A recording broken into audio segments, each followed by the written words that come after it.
We are determined that Universitas Diponegoro will continue to strengthen its competitiveness on the international stage, fulfilling its vision as a world-class university by producing exceptional and highly skilled graduates. The first university is from Indonesia, Diponegoro University. With a new spirit and tagline, noble and valuable, we are confident Undip can make a meaningful contribution to local and global communities.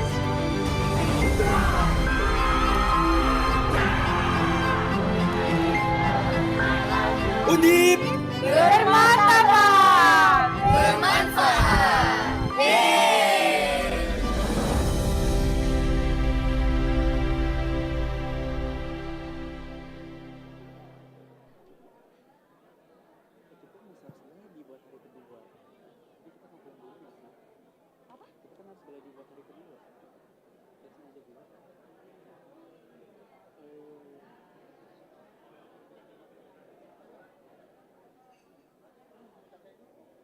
Ada perubahan nggak hari kedua ya? Kalau misalnya pertama aja seheboh ini apa gitu? Tapi kan hari kedua katanya nggak seheboh ini, harusnya sih nggak se-ini. Tapi yang rundown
thank you to Diponegoro University's Japanese Art Cultural Unit for a very wonderful and captivating performance, who in the last 5 years won first place at the National Students Art Week and first place at the Regional Student Art Week. Now, good morning, distinguished guests, honorable speakers, and all delegates. A warm welcome to our first day of our International Conference. Good morning, everyone. Wow, look at the wonderful energy filling this hall today. How are you feeling this morning, Sakti? I'm doing fantastic. Honestly, I've been looking forward to this moment all week, bringing together two prestigious scientific events, the 11th Annual International Conference on Energy, Environment, and Sustainability, and the 8th Annual Scientific Meeting of the Indonesian Groundwater's Expert Association under one roof. It absolutely is. We are honored to host an extraordinary gathering of researchers, hydrogeology experts, policymakers, and scholars from all across the globe. Before we move on, we would like to thank our VIP guests, Dr. Lana Saria, SSI, MSI, Dr. Agustina Wilujeng Pramestuti, SSMM, Profesor Sudarto, PhD, MES, PhD, Profesor Insinyur Muhammad Agung Wibowo, MM, MSc, PhD, Insinyur Agus Cahyono Adi, STMT, Bapak Agus Sugiharto, STMT, Insinyur Ferry Kunto Aji, ST, Insinyur Bambang Tirto Yuliono, MM, and Profesor Dr. Insinyur Hadianto, STMC, IPU. And we extend our deepest gratitude to our sponsor, PT Tirta Fresh Indo Jaya, PT Tirta Investama, PT Aman Mineral Nusa Tenggara, PT Merdeka Copper Gold, PT Hana Integrasi Solusi, PT Sumbawa Timur Mining, PT Industri Jamu dan Farmasi Sido Muncul TBK, PT Sariguna Prima Tirta, PT Bandangan Tirto Agung, PT Sukovindo, PT Jarum Kudus, Amdatara, Aspar Minas, Laboratorium Hidrogeologi dan Hidrogeokimia Tambang ITB, PT Harita Nikel, PT Solusi Bangun Indonesia, PT Semen Gresik, Groundwater Working Group, PT Semen Grobogan, PT Adi Persada Beton. and BTN Tembalang. Distinguished guests, ladies and gentlemen, to mark the official commencement of today's international conference, we kindly request everyone to stand as we sing our national anthem, Indonesia Raya.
Thank you. Ladies and gentlemen, please be seated.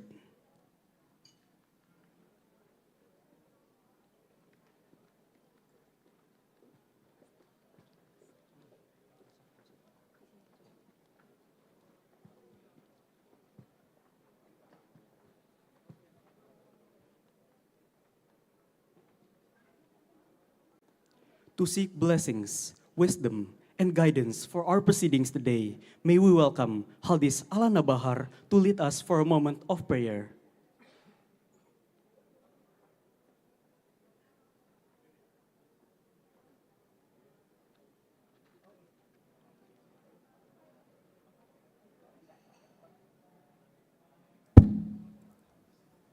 Assalamualaikum warahmatullahi wabarakatuh. Selamat pagi dan salam sejahtera bagi kita semua. Untuk mengawali kegiatan pada pagi hari ini, marilah kita menundukkan kepala sejenak seraya memanjatkan doa kepada Tuhan Yang Maha Esa menurut agama dan keyakinan kita masing-masing.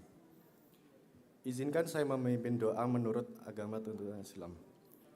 A'udzubillahi minasyaitonirrajim. Bismillahirrahmanirrahim. Alhamdulillahirabbil alamin. Hamdan syakirin, hamdan naimin. Hamdan yuwafi ni'amahu wa yukafi'u mazidah. Ya Rabbana lakal hamdu kama yanbaghi li jalali wajhikal karim wa azimi sultani. Allahumma sholli ala sayyidina Muhammad wa ala ali sayyidina Muhammad. Segala puji hanya milik Allah Subhanahu wa taala, Tuhan semesta alam, atas limpahan rahmat, nikmat dan karunia-Mu. Pada hari ini kami dapat berkumpul dalam keadaan sehat untuk mengikuti rangkaian kegiatan ICENIS 2026 in conjunction with PAAI. Ya Allah, ya Alim, Zat yang Maha Mengetahui, Engkaulah sumber segala ilmu dan hikmah. Anugerahkanlah kepada kami ilmu yang bermanfaat, pemahaman yang mendalam, serta kebijaksanaan dalam berpikir dan bertindak. Jadikanlah forum ini sebagai sarana untuk menambah wawasan, mempererat kolaborasi, melahirkan inovasi, serta menghadirkan solusi yang bermanfaat bagi keberlanjutan lingkungan, kemajuan ilmu pengetahuan, dan kesejahteraan umat manusia. Ya Allah, ya Rahman, ya Rahim, limpahkanlah rahmat dan keberkahan-Mu kepada seluruh penyelenggara, para pimpinan, peserta, serta seluruh pihak yang telah berkontribusi dalam terselenggaranya konferensi ini. Berikanlah kesehatan, kelancaran, keikhlasan, dan kemudahan kepada kami semua dalam mengikuti setiap rangkaian kegiatan hingga selesai. Satukanlah dan hati dan langkah kami dalam semangatan persaudaraan, saling menghargai, serta kerjasama yang dilandasi kejujuran ilmiah, integritas, dan tanggung jawab.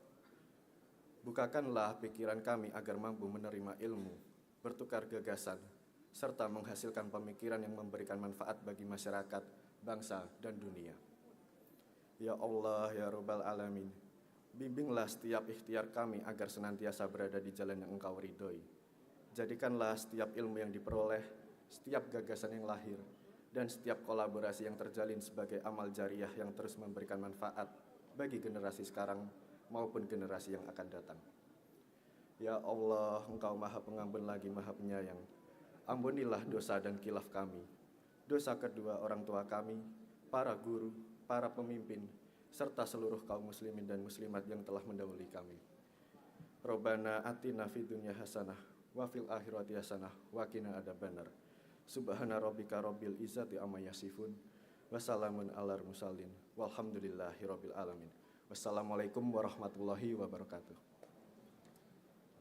Thank you. May our gathering today yield profound knowledge, fruitful discussion, and lasting conference. Ladies and gentlemen, we now move into the welcoming remarks from our distinguished committee leaders and university leadership. To begin, it is our privilege to invite the chair of the 11th International Conference on Energy, Environment and Sustainability, Dr. Tri Laksmi Indeswari, SH.MH, to deliver her welcoming address. Dr. Tri Laksmi, the floor is yours.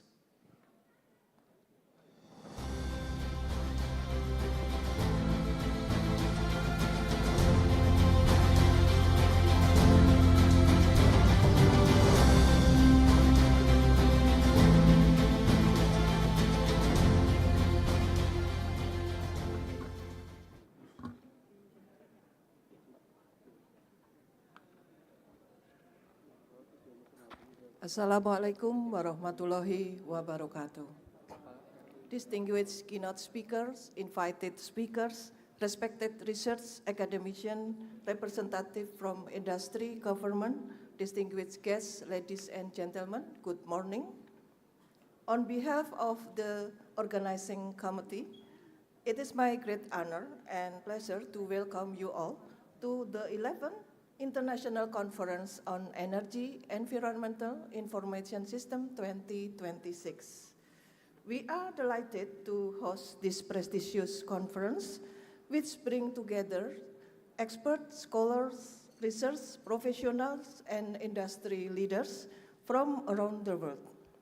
This year, we are especially proud to organize this conference in collaboration with the Indonesian Groundwater Expert Association. We sincerely appreciate this valuable partnership, which has contributed significantly to the success of this event and further strengthened the network between university, industry, and government institutions. The conference covers 4 major areas of great significance: energy, environment, information system, and groundwater. This multidisciplinary area reflects our shared commitment to advancing science and technology for sustainable development and improving the quality of life worldwide. We are pleased to announce that, Alhamdulillah, the conference received an overwhelming response with 180 paper submissions. Following a peer review process conducted, 111 high-quality papers with authors from Indonesia, Malaysia, Philippines, India, Syria, Netherlands, Uzbekistan have been selected for presentation. These accepted papers reflecting the truly international character of this conference. This year, this conference, in conjunction with the 8th Annual Scientific Meeting of Indonesian Groundwater Experts Association. We are honored to welcome approximately 250 participants. I would like to express my sincere gratitude to our keynote speakers, invited speakers, reviewers, sponsors, organizing committee, partners, volunteers, and every participants whose dedication and contribution have made this conference possible. We hope this conference will inspire new ideas, initiate meaningful collaboration, and generate innovative solutions to the complex challenges facing our world. Finally, I wish you all an inspiring and enjoyable conference. May the next 2 days provide valuable scientific discussion, fruitful collaboration, and memorable experience. Once again, thank you very much for your participation. Wassalamualaikum warahmatullahi wabarakatuh. Thank you very much, Dr. Tri Laksmi Indeswari, for your inspiring opening address and for setting such a welcoming tone for this conference. Next, we cordially invite the chair of the 8th Annual Scientific Meeting of Indonesian Groundwater Expert Association, PAAI, Insinyur Narulita Santi ST MN, to deliver her speech. Ibu Narulita, the floor is yours.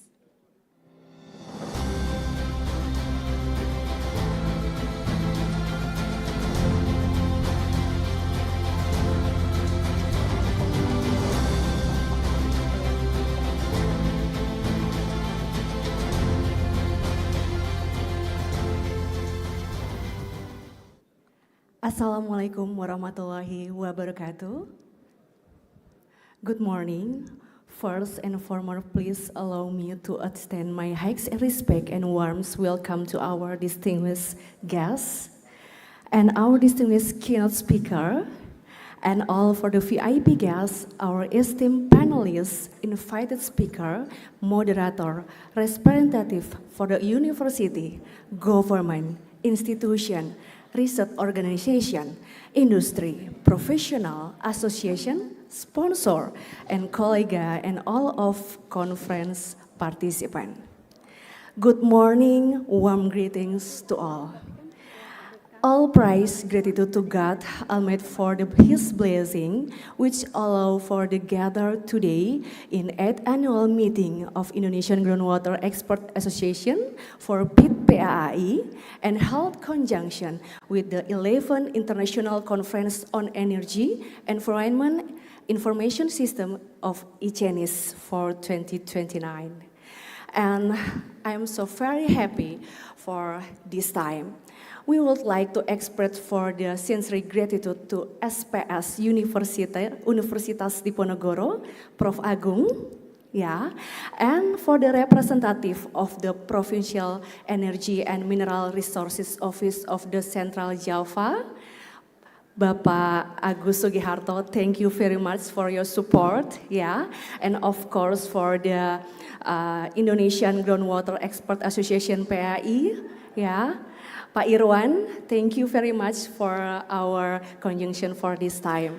We would also like to express for the sincere expression for the Semarang City Government about the particularly the Semarang City Special Planning Office for its commitment to persevering for the Sumur Sri Gunting in Semarang, one for the Indonesian old historical wells built in 1841 in Kota Lama, Semarang, Old Town, near Blenduk Church. This remarkable well will never run dry and stand up for the testament for the city-rich groundwater heritage. And thank you to Semarang City Government, its continued dedication for the product protecting for the invaluable for the legacy for the future generation. And of course, our sincere gratitude for the all, our sponsor for the Tirta Fresindo Jaya, PT Tirta Investama, Aman Mineral Nusa Tenggara, Merdeka Copper, and Sumbawa Timur Mining, Hana Integrasi Solution for the industry jamu, farmasi Sido Muncul, Sarigama Prastimin, and Bandar Gila Tirto Agung, and for all our sponsor for this day. Thank you very much. And of course, of the behalf of the organizing committee, I would like to express for the heartfelt appreciation for everyone who has contributed for the success conference for the all committee. Thank you very much. And for the last, may the international conference strengthen collaboration among the global Indonesian groundwater expert, groundwater for the practical solution to address regional groundwater challenge, then build more sustainable for the future. And I hope for this conference make the good collaboration for our. Thank you very much. Wassalamualaikum warahmatullahi wabarakatuh. Thank you to Insinyur Narulita Santi for her insightful remarks and for highlighting the valuable collaboration between the Indonesian Groundwater Expert Association, PAAI, and the International Conference on Energy, Environment, and Sustainability. Now, it is our utmost honor to welcome the Dean of the School of Postgraduate Studies, Professor Insinyur Muhammad Agung Wibowo, MMM SC PhD, to deliver his welcoming speech. Professor Agung, the floor is yours.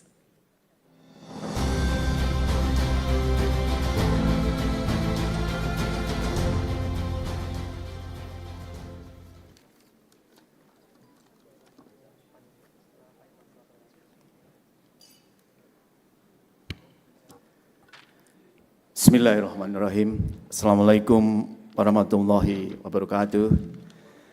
Alhamdulillahirabbil alamin. Allahumma sholli ala Sayyidina Muhammad wa ala ali Sayyidina Muhammad. Good morning, ladies and gentlemen, distinguished professor, distinguished speaker, my colleague, Committee ICENIS 2026, and also the Indonesian Water Ground Expert Association, speakers, and also the Vice Dean and the head of the Kaprodi and the secretary of Kaprodi. And also I would like to extend my warm welcome to the keynote speakers is Professor Thomas Ruth from Aachen University, Prof. Sahrul from Malaya University, Prof. Liao from NTU Taiwan, and Associate Professor Lucas from Poland, and Prof. Graham Robert Bell, and Prof. Stephen Herwig Gudike, and Prof. Sudarto, and more or less Bapak Dr. Ilwan Iskandar as the head of the PAAI. And also for Pak Agus selaku Kepala Dinas Sumber Daya dan Energi di Provinsi Jawa Tengah. And one of the one that's very important is the Mayor of Semarang City, represented by Pak Wing Winarso. Actually, he is my primary school friend. Thank you very much for coming. Big applause for Pak Wing Winarso. The ICENIS 2026 is very special because this event is collaboration between the postgraduate school, Diponegoro University, and the Indonesian Water Ground Expert Association. And also it is bundling with the academic writing bootcamp, the collaboration between University Malaya and postgraduate school, Diponegoro University. So among the audience, there is 20 student doctoral degree from University Malaya. Please give applause for you.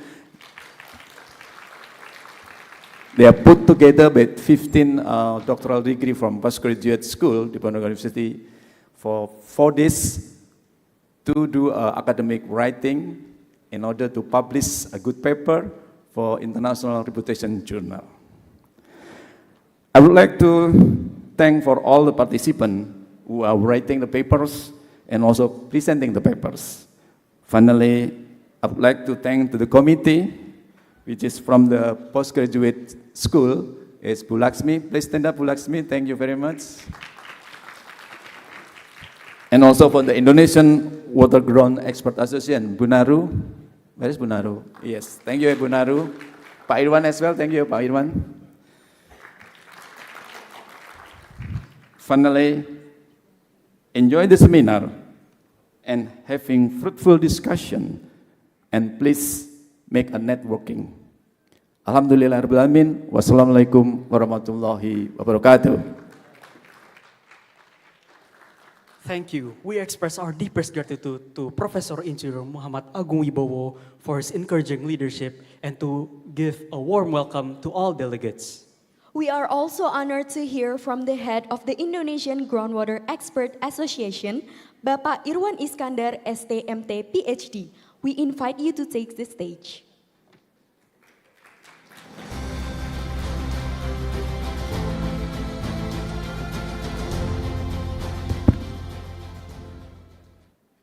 Actually, today I'm very nervous.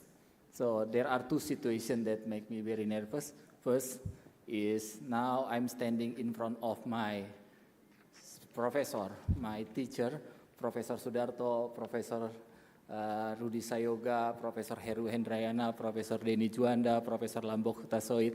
But the second situation is most that make me nervous because just today, also in this very amazing conference and meeting, also standing my wife over there, Ibu Milansari. So that's make me very nervous. Yeah. Good morning. Assalamualaikum warahmatullahi wabarakatuh. Yeah. Distinguished guests, ladies and gentlemen. Yeah. First and foremost, please allow me to extend my highest respect and warmest welcome to our distinguished guests.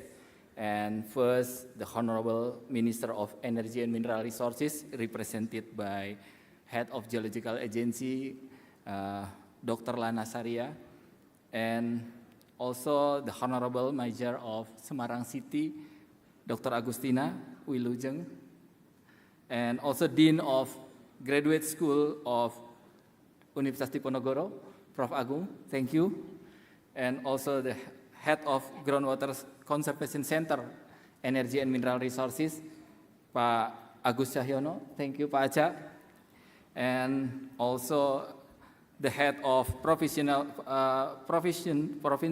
Energy and Mineral Resources of Central Java, Pak Agus, thank you, Pak Agus Sugiarto, yeah, for your support, and also the head of Energy and Mineral Resources of West Java, not only Central Java, Pak Bambang Tirto, hatur nuhun Pak Bambang, yeah. And also the representative of the Semarang City Spatial Planning Office, Pak Ferry Kuntoaji, thank you Pak Ferry, yeah. And all of the member of National Water Council, here come Pak Edi, thank you Pak Edi, yeah. And our fellow committee, the Postgraduate School of Diponegoro University. Our distinguished speakers and all the guests, yeah, our esteemed panelists, invited speakers, moderators, representatives from universities, industry, government institution, and research institution. Today is very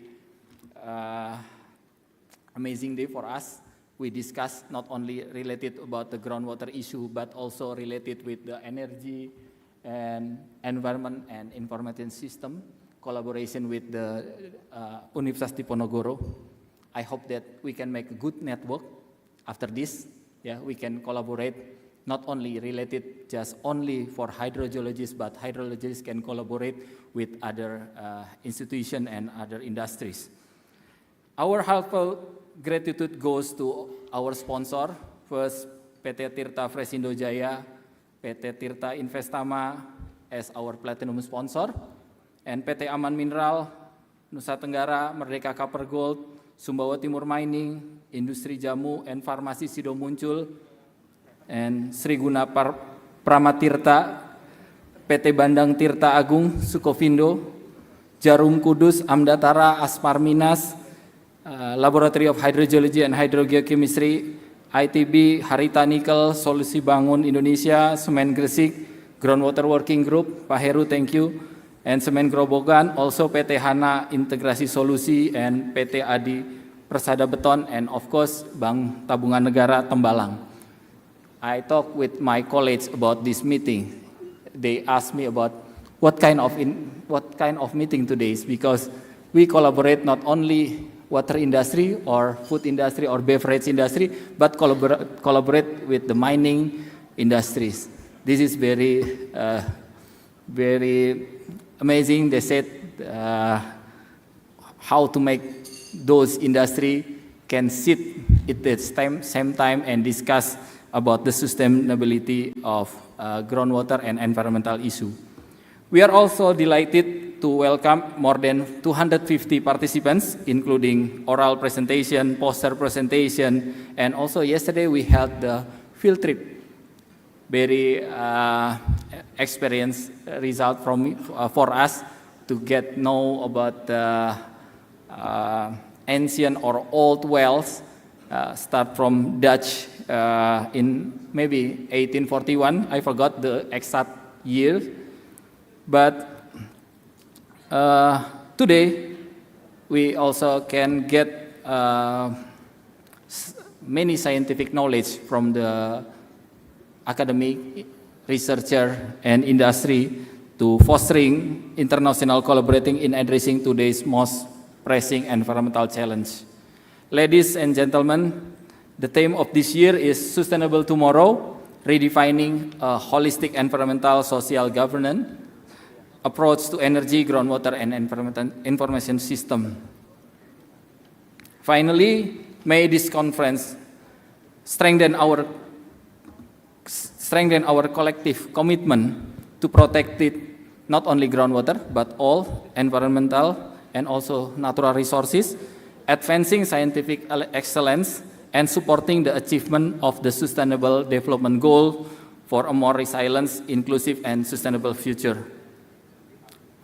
I cite the statement or quote from Sir Isaac Newton.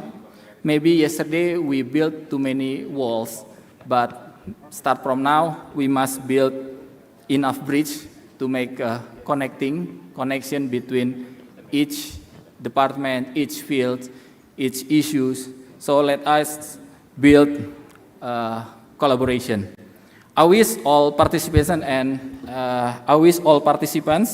a productive conference, fruitful discussion, and enjoyable stay in this beautiful city of Semarang. Thank you. Wabillahi taufiq wal hidayah. Wassalamualaikum warahmatullahi wabarakatuh. Thank you very much, Bapak Irwan Iskandar, PhD, for your insightful address. To Bapak Irwan, please stay in the stage for a while we invite the Dean of the School of Postgraduate Studies, Professor Insinyur Muhammad Agung Wibowo, MMM SC PhD, to the stage to officially open today's conference.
Moving forward, please join us in welcoming the representative for the Mayor of the Semarang City, Erwin Wiarso Puspojudo, MSI, to deliver the civic welcome to our city. The floor is yours.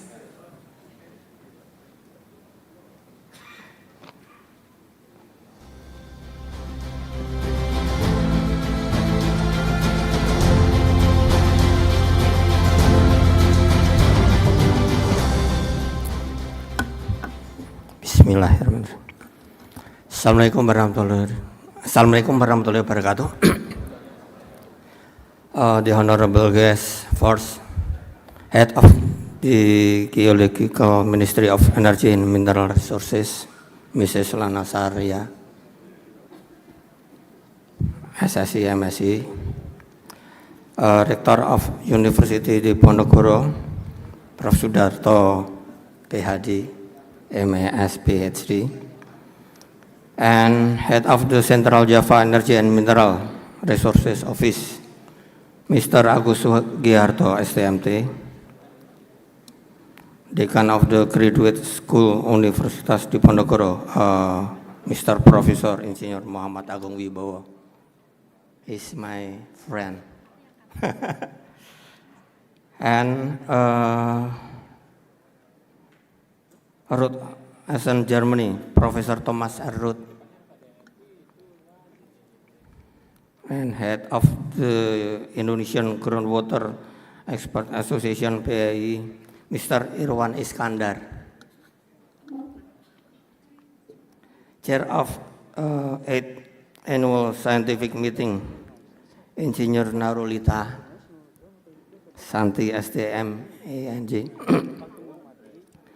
and Chair of the 11 ICENIS, Dr. Tri Laksmi Indraswari, SAMH. I must read from welcoming speech by the Mayor City of Semarang. Welcome to the City of Semarang to all academics, researchers, practitioners, and attendees of the 11th International Conference of Energy, Environment, and Information System, ICENIS 2006. We are honored to host this intellectual event that brings together ideas, experience, and innovation from various countries. We extend our gratitude to Diponegoro University and the Indonesian Groundwater Expert Association for organizing a conference that is highly relevant to today's global development concern. Honorable guests, climate change and water resource pressures, as well as the quick rate of digital transition, are all contributing to the complexity of urban growth. As a result, a city destiny is no longer defined just by the amount of investment of the rate of physical growth, but also by its ability to make scientific knowledge the cornerstone of all public decision. Data does not replace wisdom, but without it, policy is often speculative. This is the spirit we are developing in Semarang. The smart city we are creating is more than just digitizing service or adding application. It is a governance change that combines data, technology, cooperation, and creativity to ensure that every policy creates demonstrable benefit for the community. We believe that a smart city is one that can transform data into decision, and those decisions into public benefit. We are leading this change to improve public service quality, develop to digital economy, improve people quality of life, establish data-driven governance, and strengthen urban resilience. Semarang is immediately exposed to the complexities of this situation. As a coastal city and a center for trade, industry, and service, we face groundwater pressure, land subsidency, climate change, and flood and tidal inundation concern. As a result, sustainability is a critical criterion in developing policy. This experience also makes Semarang a valuable learning environment for developing science-based urban policies. On that promise, we are constantly translating research suggestions into policy and development. In the smart environment sector, we promote the use of the artificial intelligence through AISA, Artificial Intelligence Solusi Sampah, speed up to the development of waste to electricity facilities atau PSL, create a centralized domestic water management system, SPALDIT, and strengthen flood management system. In smart governance, we are developing integrated digital service through Semarang dalam genggaman saya atau SDGs, Lapor Semar Solusi AWP, and SECDNO, making public service more accessible while enhancing data-driven governance to be more accurate, transparent, and responsive. We also believe that sustainability must bring economic and societal advantage. As a result, through initiative like Waras Ekonomi, Pak Rahman, atau Pasar Pangan Rakyat Murah dan Aman, and Kempling Semar, we aim to boost MSME competitiveness, preserve food price stability, and increase public access to basic items. Thus, digital transformation is more than just technology modernization. It is also a tool for improving overall community welfare. I hope that ICENIS will not be only a forum for exchanging ideas and scientific articles. One discipline or institution cannot handle all of the environmental and urban development concern. The Semarang city government is willing to serve as a collaborative partner, learning partner, and living laboratory for implementing forum-generated solutions. We believe that when study meets public policy, data is paired with field experience, and collaboration crosses national borders. Knowledge not only enriches the literature but also generated real-world solution. Dear ladies and gentlemen, enjoy ICENIS 2026. May the city of Semarang inspire partnership, ideas, and policy execution that will help develop more resilient, inclusive, and sustainable cities. Thank you. Wassalamualaikum warahmatullahi wabarakatuh. Thank you to the Mayor Representative of Semarang City, Bapak Wiarso, for your warm hospitality to all of our national and international guests. To Bapak Wiyarso, please stay in the stage while we invite all the Dean of the School of Postgraduate Studies, Professor Insinyur Muhammad Agung Wibowo, MMM, SC, PhD, to award a certificate of appreciation to the Mayor Representative.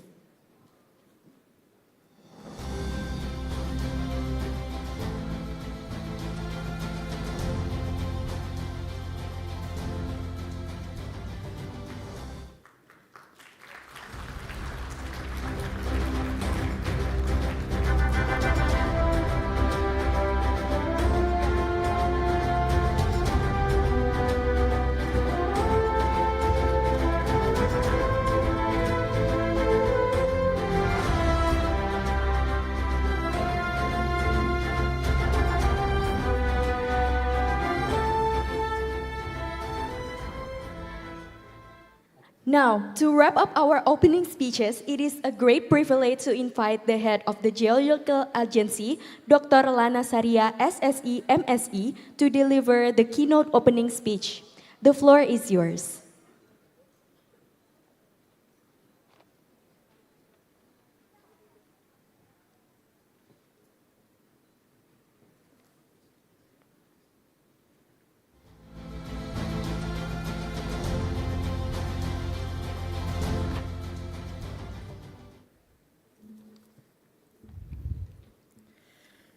Bismillahirrahmanirrahim. Distinguished guests, fellow researchers, colleagues, and participants, ladies and gentlemen, Assalamualaikum warahmatullahi wabarakatuh. Selamat pagi. Good morning. It's a great honor for me to deliver this keynote speech at the 11th International Conference on Energy, Environment and Information System 2026. And the 8th Annual Scientific Meeting of the Indonesian Groundwater Expert Association today in Semarang City. On behalf of the Minister of Energy and Mineral Resources of the Republic of Indonesia, I would like to express our sincere appreciation for the opportunity to take part in this important and timely event. Indonesia, as the world's largest archipelagic country, is blessed with more than 108,000 kilometers of coastline, hence prone to disaster caused by global warming, such as sea level rise, which has already affected our coastline. The Meteorological, Climatological, and Geophysical Agency of Indonesia reported a temperature rise of approximately 2 degrees Celsius from 1980s to 2020s, which has driven increased rainfall in most areas of Indonesia, generating more frequent and severe flooding, especially in lowland areas. Ladies and gentlemen, since the issuance of new water resources law in 2019, Indonesia embraced integrated water resources management based on 3 pillars. Example, water conservation, water usage, and control of water destructive power. Although water resources in Indonesia are managed by multiple sectors with the Ministry of Energy and Mineral Resources, Ministry of Public Work, and Ministry of Environment as the 3 main actors. The IWRM concept enforces a solid coordination among water resources stakeholders under the Water Resources Council, both in national and local level. On the major impacts is the implementation of surface water uses, first principle mandated by regulation, has shown positive result in big cities like Jakarta, Semarang, and also Surabaya, where water demand has been dominantly fulfilled by pipeline water network. In these cities, groundwater abstraction for commercial purposes has been significantly reduced. Groundwater management must be handled comprehensively from the upstream discharge area in the highland to the downstream discharge area in the lowland. However, nowadays, both of these control areas are currently facing pressing problems in which our discharge area are decreasing significantly due to land use change in highland areas.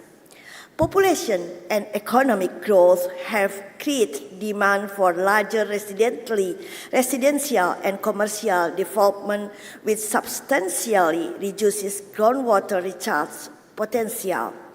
The increase in rainfall due to global warming mentioned earlier has further complicated efforts to optimize groundwater recharge. On the other hand, in the discharge lowland areas, demand for water supply has been increasing, especially during the last 2 decades. Water supply from the pipe network is still very limited, covering of about 30% of demand. Hence, dependency on groundwater source is inevitable, causing groundwater over abstraction in cities and industrial areas, especially in Jawa. One of the locations is Semarang City, where its coastline area facing severe problem of land subsidence due to natural problem of land subsidence due to natural compaction aggravated by groundwater over obstruction. The Geological Agency of Indonesia continuously monitor land subsidence and groundwater condition in Semarang groundwater basin, recording land subsidence rate of up to 1 meter per year, with groundwater condition reaching level ranging from vulnerable to damage as indicated by groundwater level declines of up to 80 meters below ground level in some areas. Ladies and gentlemen, amid these increasing challenges of groundwater management in Indonesia, an encouraging outcome of groundwater restriction combined with the progressive development of water supply from pipeline system has been demonstrated in our capital city of Jakarta. In the Jakarta Groundwater Basin, record from 2018 to 2024 has shown sign of gradual recovery of confined groundwater level in several areas. The recovery rates vary between 0.05 and 6 meters per year, which correlates with reduced rates of land subsidence. Yearly GPS measurement from 1997 to 2005 shows subsidence rate between 1 and 10 centimeters per year, with some area experiencing up to 15 till 20 centimeters annually. More recent GPS data from 2015 to 2020, however, indicate a flattening trend, with the land subsidence decreasing to between 0.05 and 5.17 centimeters per year. These findings underscore the urgent need to stop the dependence on groundwater supply by accelerating advancement of pipeline water system. Ladies and gentlemen, even as humankind has already explored outer space, there remain vast room and abundant unsolved knowledge to be explored and revealed in the world of hydrogeology. Recently, the Geological Agency has taken a progressive step by revising Indonesia's groundwater basin. reducing the total number from 421 to 408. The former has been in use for about 2 decades. Additional update groundwater data source from government agency, universities, and professionals indicated the need to revise some groundwater basin. A valid groundwater basin delineation is the key foundation for science-based groundwater management, in which groundwater flow from recharge to discharge area, so that its water balance can accurately calculate to guide groundwater using policy. The new groundwater basin delineation opens opportunities for professionals and academics to conduct exploration and uncover the international architectures for every groundwater basin. Beyond this, the unique characteristic of geological condition in Indonesia invites international experts to advance knowledge in hydrogeology. We hope this meeting will serve as a valuable platform for the exchange of knowledge and best practice across boundaries, particularly with countries that have successfully navigated the complexities of groundwater management. We believe in the power of collective learning, joint research, and international collaboration through shared pilot project and also coordinate effort. We can develop replicable model of sustainable groundwater management. As Wisdom Word says, our generation does not own groundwater. We merely borrow it from the next generation. Let us work together, inclusive, scientifically, and sustainably to ensure that groundwater can be maintained for current and future generation. Thank you very, very much for the attention. Assalamualaikum warahmatullahi wabarakatuh. Good morning. Thank you to Dr. Lana Saria for such a profound and visionary keynote address. To Dr. Lana Saria, please stay in the stage while we invite the head of PAAI, Bapak Irwan Iskandar, to present the certificate.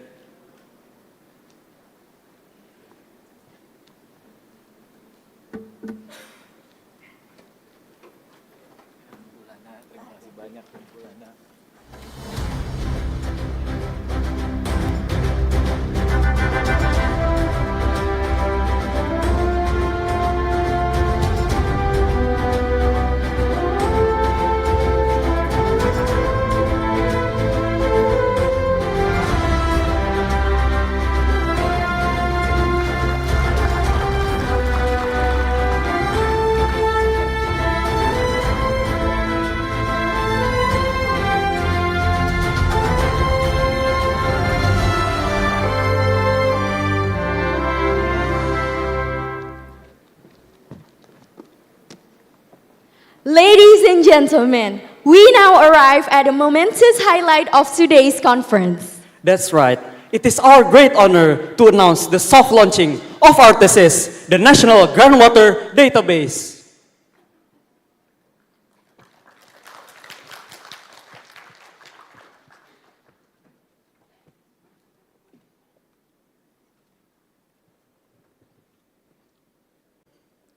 In 3, 2, 1.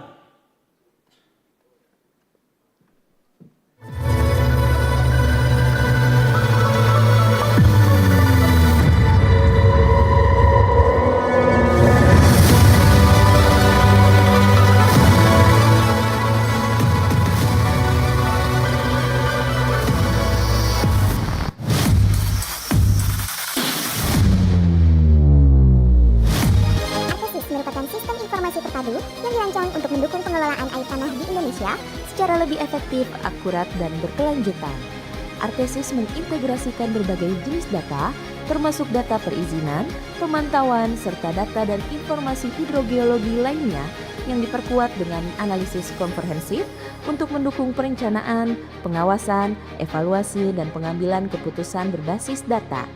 Fitur-fitur utama Artesis antara lain, peta interaktif dalam bentuk WebGIS, modul evaluator serta perizinan, integrasi dan kolaborasi data, query 360, pemantauan muka air tanah dan muka tanah.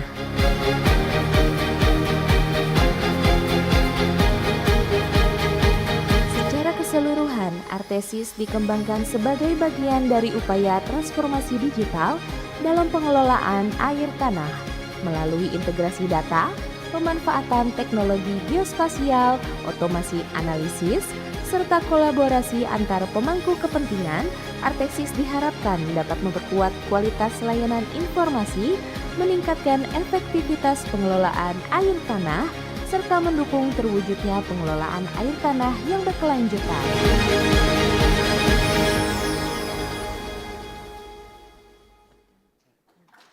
Congratulations on the successful launch of Artesis, a monumental step forward for groundwater data integration in Indonesia.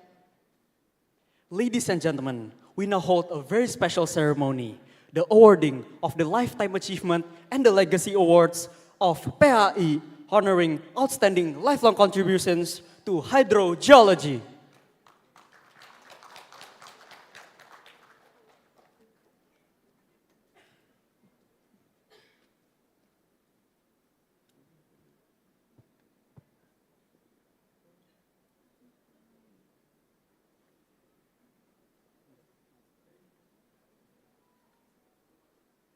Lifetime Achievement Award PAAI 2026.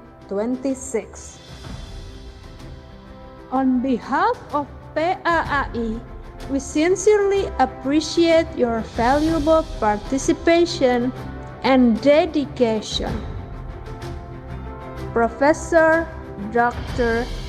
Insinyur Rudi Sayoga Gautama is a professor of mining hydrogeology at Institut Teknologi Bandung (ITB) and serves as Vice Rector at Universitas Pertamina. He is a leading expert in mine hydrogeology, groundwater management, and environmental impacts of mining. Pioneering science, shaping public policy. Professor Denny Juanda Puradimaja, Professor of Hydrogeology at ITB, former head of West Java's Regional Planning Agency, and the founder and first chairman of PAAI, a transformative leader who united academic excellence, regional planning, and the groundwater community to safeguard Indonesia's water future. A cornerstone of Indonesian hydrogeology and a pioneer in groundwater science, Professor Dr. Heru Hendrayana is a professor of hydrogeology at Universitas Gadjah Mada and co-founder of PAAI.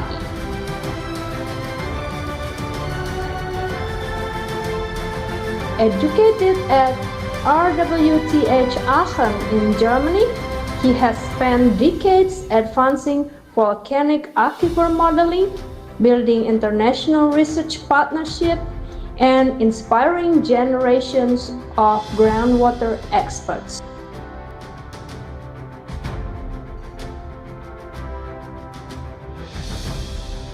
Insinyur Agus Cahyono Adi, MT,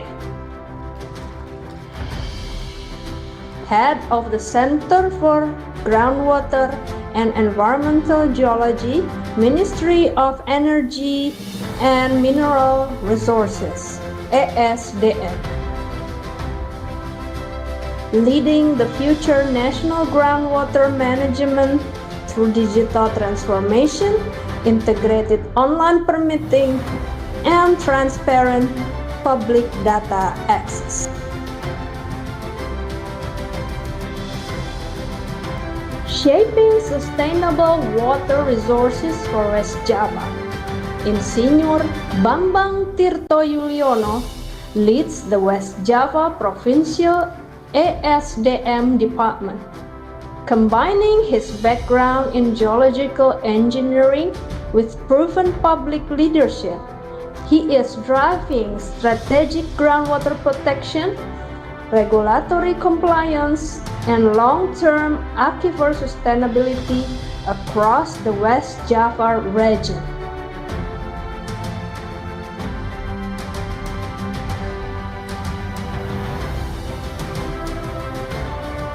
Hydrogeology Legacy Award,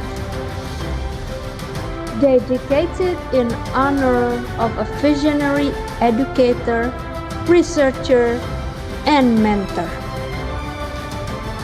Professor Dr. Insinyur Thomas Triadi Putranto devoted his life to advancing hydrogeology and protecting our groundwater resources.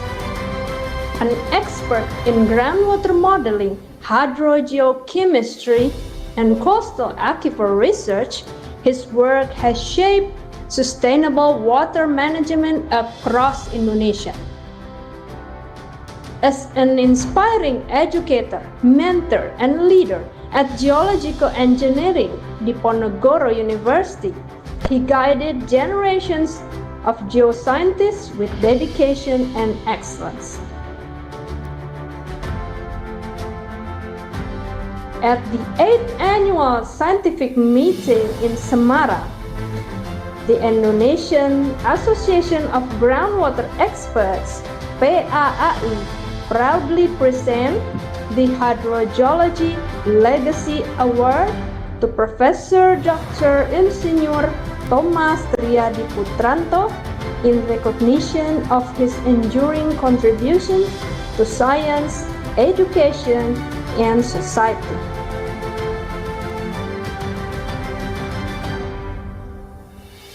With sincere appreciation for your dedication and lasting contribution to hydrogeology, presented by the Indonesian Association of Groundwater Experts 8th Annual Scientific Meeting, Semarang 2026. Now, may we invite all of the Lifetime Achievement awardee to the stage and to Professor Putranto's family to receive this prestigious award.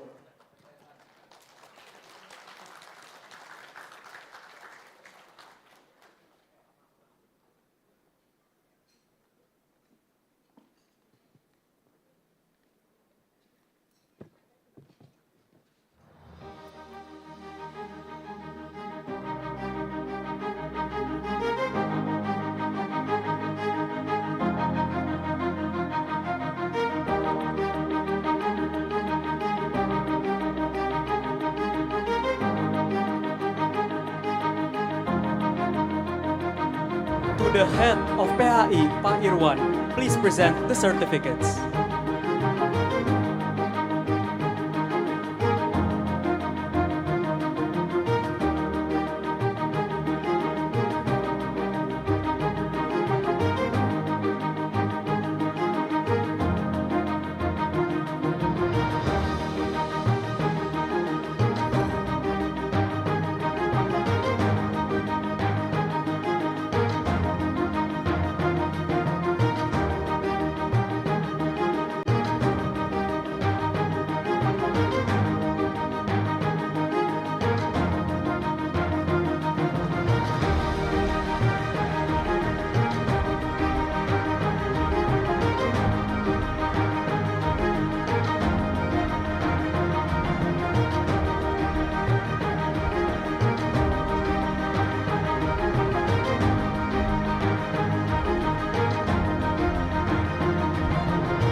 The 11th International Conference of Energy, Environment, and Information Systems 2026. In conjunction with the 8th Annual Scientific Meeting of the Indonesian Groundwater Experts Association. Sustainable Tomorrow, redefining a holistic environmental social governance approach to energy, groundwater, and information systems.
This event is sponsored by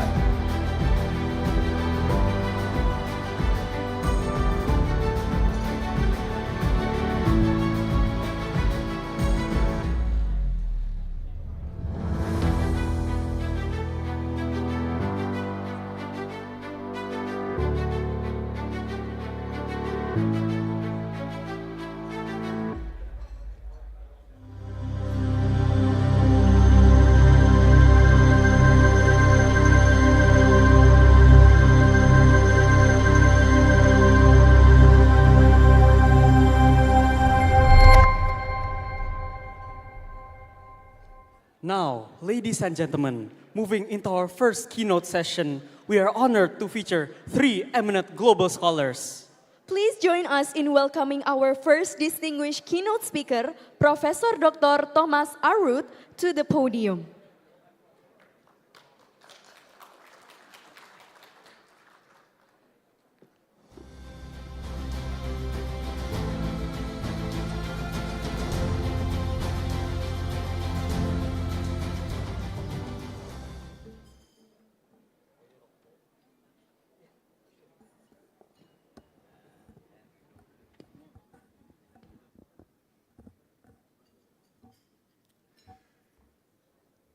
Distinguished guests, it's my big honor to be invited here as a keynote speaker. Many thanks to the organizers of the International Conference on Energy, Environment, and Information Systems. And also my many thanks to the Indonesian Groundwater Experts Association on organizing many things which make my travel quite pleasant to come to Semarang again. I'd like also to dedicate this talk to Thomas Butranto, who was my second PhD student and also a very good friend. The topic of my talk is going about the ESG frameworks.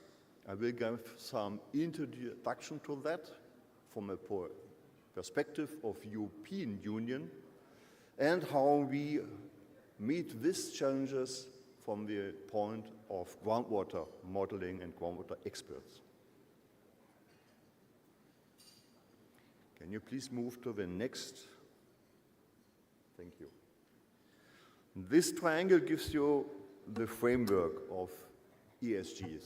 You see we are dealing with the environment, and in the last major document on that, the European Union has set up in this taxonomic regulation the understanding of ESGs in the European Union. So we are dealing with the climate change mitigation, climate change adaptation, substantial use and protection of water, the transition to a circular economy, pollution prevention and control, and protection of restoration of biodiversity. It has also a dimension in the society, and the document states that we have to combat with inequalities, promote social cohesion, promote labor relations, human capital, favor of economically and socially disadvantaged groups. These topics are still on in negotiation, I have to say. There's no general agreement in the European Union about the social dimension so far. We have also articles about the governance. And as you see, this is the closing of significant investment gaps, steering financial and capital flows, and establishing a taxonomy about the environmentally sustainable activities. And these last 3 points are bringing us to the core message, how ESG is now handled in the European Union. And in the core, I said it in the center of this triangle, is indeed the channeling of capital flows towards the sustainable investment to achieve the global SDGs.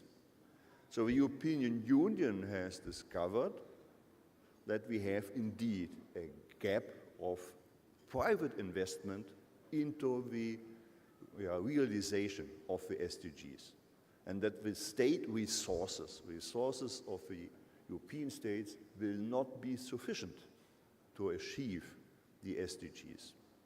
So from our European discussions, this is indeed behind the establishing of ESG framework. Please, the next slide. You see here on this how we have now set up these ESG frameworks. In Europe, we have started already in the year 2000 with the Water Framework Directive, setting up a lot of rules which have shaped in the last 25 years our water business. In the level of the United Nations, the principle of responsible investment were launched in the period of the Secretary General Kofi Annan, and maybe you remember of that. Over this time, it has now become a system which is more or less incorporating the 5,000 signatories, more or less the complete global assets under management market. The volume which is behind the signatories is more or less covering this completely. So a very big platform for the United Nations to set also its agenda 2030 with the Global Development Goals. I picked up here this the topic 6, which is about the water, the 8 targets, of which I have shown here 6. And you see with the other SDGs, there are further aspects in which water, availability of water, access to water is a major aspect for achieving these sustainable development goals. And the European Union has moved on with own documents, especially with the Green Deal and the climate law. And in the 2020, also the United Environmental Program has adapted principles of sustainable framework which are reflecting this framework of the ESGs. Last 2 documents, last 2 slides about this topic. The next slide gives you now a next step in the European Union, the implementation of weighting. Because the European Union has discovered in a study in 2021 that it is very ambitious how to weight the success in the sustainable ESGs. And so we started a process to implement a new directive, which was now coming under application just in this month, starting in July this year, that we have now a European weighting document. As you see from the starting, the goals of the study, the deliveries, and especially the obstacles made it clear that there was a need for the European Union to give a precise definition. And the outcome of this process, shown on the next slide, is, please proceed, is a new regulation. It is not regulating how you are doing these ratings. The methodology is up to the rating agencies, the agent consultancies, whoever is doing. These could be companies inside the union or even outside the union. What is established in this new framework is the role of a controlling agency, the role of a European Security and Markets Authority. And a lot of the clauses in the new document are specifying how this agency is involved, setting up regulations, controlling, and making transparency. There's a lot about transparency and independency and integrity of the companies, of the consultancies doing the ratings. So we will see how this will now work. As I said, it was quite new for everyone to work on this document and to install. So my next slide is now going how all this is linked to us as hydrogeologists. And you see in this slide some bullet points which are indicating that all this, which is more and more in the base, at least in the European Union, about money, how to channel money and private money, especially into the realization of the Sustainable Development Goals. And looking on groundwater, it means we have to discuss about the protection of groundwater resources. And to do so, first we have to establish the resource. We have to discuss the investment in water supply. I give you two ideas. What does that mean? If a water supplier is shutting down the water supply to the people, making regulations for what water could not be used in a warm summer period, when we have very dry conditions in European Union states, it does not mean that the resource is smaller or is limited. Often it is just the supply system, that water storage tanks are not large enough to cover the higher demand, that pumps were set on a minimum pumping rate by the dimension to save energy, to save investment, and now they are not sufficient to increase discharge, to supply to a society of higher demand. That does not mean that the resource is smaller. It's just our technical system to get from resource to reserve and to make it available. But in public, often it's just the same, oh, we have climate change and water is scarce. It is a point of making better business in this. We do have to increase our resilience to climate effects, and I will give on that later further comments. In European country, you know that CO2 is a big business, and we have to deal with the certificates and the cost of that also for water suppliers. Electricity for pumping is a big issue and is also a part of the CO2 market we have to establish. And it is influencing the selection of our water treatment systems. What can be done? What can be done in a way that water is still available or feasible for people to pay for? In some European states, price for water is going up to 12 euros per cubic meter. 12 euros per cubic meter is quite a lot. If you count that in Indonesian rupiah, we are dealing about more than 200,000 rupiah per cubic meter. Managed groundwater recharge, I will give also about that later a slide. Water reuse. In drier periods, we are now more discussing about the reuse, and that makes also the question, what is the quality of the water we are supplying for the reuse? Could we treat this? We should treat, because the reuse water means change in temperature, change in gas content, degassing of water you are injecting into an aquifer is mandatory for keeping good performance of injection wells in the long run. And we have also a change in microorganisms and in the chemistry. All this has to be evaluated carefully before water is used for artificial aquifer recharge. But it is the vision that we are relying more and more on reuse of water. Also to allow irrigation. And I'm saying here specifically irrigation to enable agriculture. It is not given anymore that you can do agriculture in every region if you have not the allowance, you have not the water right to extract water. You know that from the United States, if a farmer can survive the summer is depending on his credibility to the bank, but we have the same also in European Union states, also in my country, in Germany, which was once believed to be water rich, that in the summertime more and more regions are depending on irrigation to have good agriculture. And we have to handle that.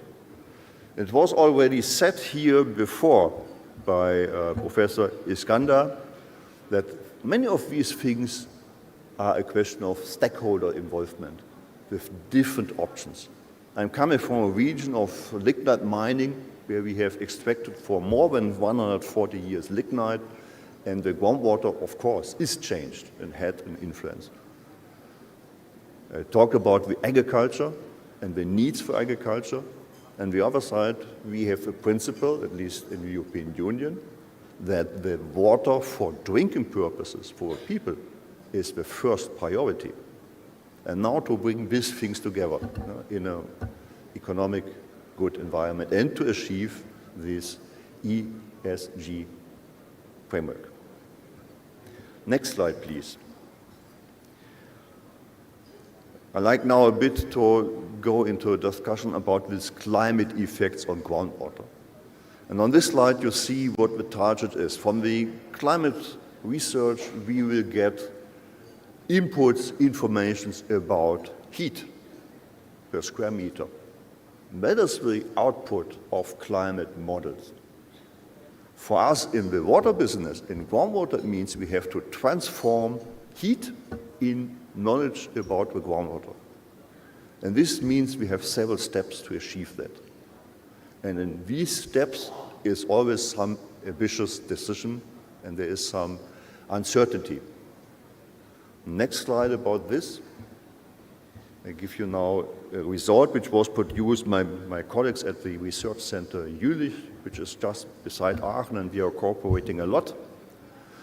In this summary, we did it for several aquifers, several regions in the state of North Rhine-Westphalia. I show only 4, the 3 different climate scenarios, and we did hundreds of calculations in different assemblies about climate models, groundwater models, and the output is shown here in these box plots.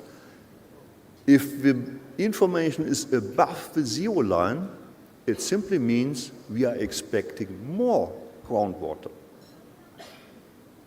And if you compare this, the 3 different climate scenarios, the very bad one, business as usual, what is maybe achievable, and the very optimistic one, you see in most cases we are going above this line. Means in these regions at least we will have more groundwater. What is increasing is the uncertainty if it is always available. In the mean we have more, but for a society it's hard to have 3 years in a row low values. And as you see, what we can achieve with a better climate action is that the uncertainty is getting less. That the risk to have several years in a row low water supply is getting less. The mean value is very optimistic, but I have also to say the change to the actual system in this century is quite small. We are talking about 20, 30, 50 millimeters in a country where the mean value is 800. So also this statement is in the range of uncertainty. We are talking just about a change of 10% by these models to the existing value. Next thing, next slide. When agencies are now looking on the existing data, evaluating time series of selected wells, and these data are coming from a network of wells in the state of North Rhine-Westphalia, managed by the state authorities to report to the European Union about the state of water quantity. You see in this diagram with the green boxes, we have values above mean, long-term mean. And if we have gray boxes, we are less. The number of gray boxes over time seems to increase. And if you have an evaluation with some filtering, low-pass filtering, that is the red line in the upper diagram, it seems that in the last years we have a decline of groundwater level. That is a mean value for this network of 200 wells spread in the state. So that is a bit in difference to what the modeling is telling us. And the point is, such a modeling gives you a realization of possibilities. This is the measurement, but also the measurement is always a snapshot in time, and it's not fully covering the story. The next slide gives you a further introduction to these problematic things. What we did is modeling of time series using the software PASTAS. And by this you see two examples. The so-called deep well is just 10 meters, and the shallow one is just 3 meters, the screen below surface. And from this modeling you see a calculation if we shift the rainy season in my country. In the European climate, from the middle of the year on, from May on, when the plants start to grow, there is no groundwater recharge until November, because all the water is taken up by the plants. That was always the same. So it's for the groundwater completely out of any influence how hot the water, the summer will get. 30, 40 degrees as it actually, it makes no change to the zero. In the summer, groundwater recharge was always zero. What is changing is, of course, the demand. That is a big difference, that the resource is not influenced. So we looked up what will be if the plants start to grow earlier, or maybe with different intensity. And as you see from these two things, wells to be selected for making an assessment, that is very tricky. The shallow one shows no influence because the recharging process of groundwater is different. The deeper well has an effect. That is a local effect. We can understand in this local well. I put that up to make clear that this discussion, if we can estimate groundwater drawdown by climate effects from observing wells, is something we should be very careful. Next slide gives you an idea what does it mean if you have several years in drought periods in one row. So we investigated several 2, 3 years, 3 years, 4 years in a row of dry period. And you see again, it is depending on the value you are selecting. If this climate effect will influence the groundwater recharge. The shallow well shows no effect. The deeper one with the same meter has some effect. So again, using observation wells to study climate effects is a tricky business. Next slide, please. We have also to think about that all these climate calculations with water budget is working only for the upper aquifer. But in many countries, deeper aquifers are used for water supply using groundwater, not the uppermost. So the question is coming, how do we transfer water from a water balance, where all these climate drivers are put in, into the deeper aquifers? whether it's going by hydraulic windows, it's going by leakage through aqueducts, and it is also going through fault systems. Here we have an example from my region. We have investigated by modeling pumping tests to understand the water supply, that we have a linkage between aqueducts with other arrows going up and down, and also beyond faults. And this is not included in the water balance model coming from the climate research, because we are dealing with the uppermost section. So we have an incomplete understanding without carefully modeling the deeper aquifer systems. Next slide brings up again the topic of recharging. If you like to do artificial recharge, you see here two simulations we have picked in. The target here was to keep some river systems and wetlands on a good water level. So the decision was we will recharge the aquifers to rise the water level. And you see from the dark blue colors, this is below the target value. This is coming from our mining areas. We like to recharge, to bring water back. You see in the second simulation, after we advised to increase the recharge, to increase the number of recharging wells, of course, we get a better result of rising up the groundwater level.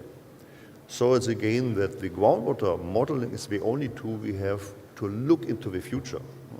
These are calculations done in 2010 to give an advice. Would these measure in 2010 be sufficient to reach in 2015 the target? Or when we increase and we install new wells, so we shifted a bit the period for the calculation to say, okay, with the new wells, we have a chance to gain better access in 2020. So modeling here is helpful to understand the system a priori. And the next slide gives you a vision to water supply systems. To make Germany a bit bigger as it is, I put here Bali as a comparison. It's quite a small island, I would say. But you see here is the system in Germany of long-distance water supply, a selection of the very important systems. I will not go into the details. It makes clear that in many regions we have already a system of long-distance water supply, taking big lakes, taking very productive wells, and making us more resilient for the climate change means that we will try to connect these systems so that water can be transported from A to B, and from B to A, depending on the local scarcity. But that means we need a good understanding of water resource. We have already cases that local people are saying, no, you are extracting all our wealthy water, so we have no chance for our own development. We have to think about water quality.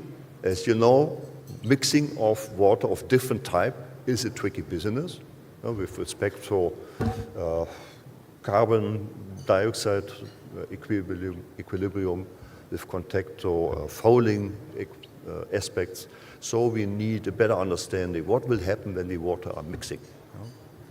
And of course, we need to install a proper pipeline system, which is in a way that the water is not standing still in the system, because that will trigger bacterial growth. If you have such connected system, we need also some flow in between. Okay, last slide gives you some closing remarks. And you see a final statement that I really think that modeling is a very useful tool. The only way we can look into the future, what will be the effect of our measures we are doing. We need to demonstrate better what are the resources to bring this understanding also to public, that scarcity of water does not often means that the resource is smaller. It is just the way how we are getting the resource into a reserve and how we are using it. And that is something we can improve and making us more resilient. This Climate effects is a tricky business. Once again, I can say from my region, we are expecting more water, not less, at least in the mean. And yeah, the qualities should not be underestimated when we are dealing with better water supply networks, connecting things. We need also to have a look on the water quality, also for the managed aquifer recharge, to have good well fields. So I hope I have inspired a bit your thinking and the discussions we will have in these 2 days about hydrogeology. Thank you very much for your attendance, and I move on to the next keynote. Thank you. Thank you so much, Dr. Thomas Ruth, for such an inspiring discussion. Now, may we invite the second keynote speaker for this session, Professor Sudarto, PhD, MAS, PhD, to the podium.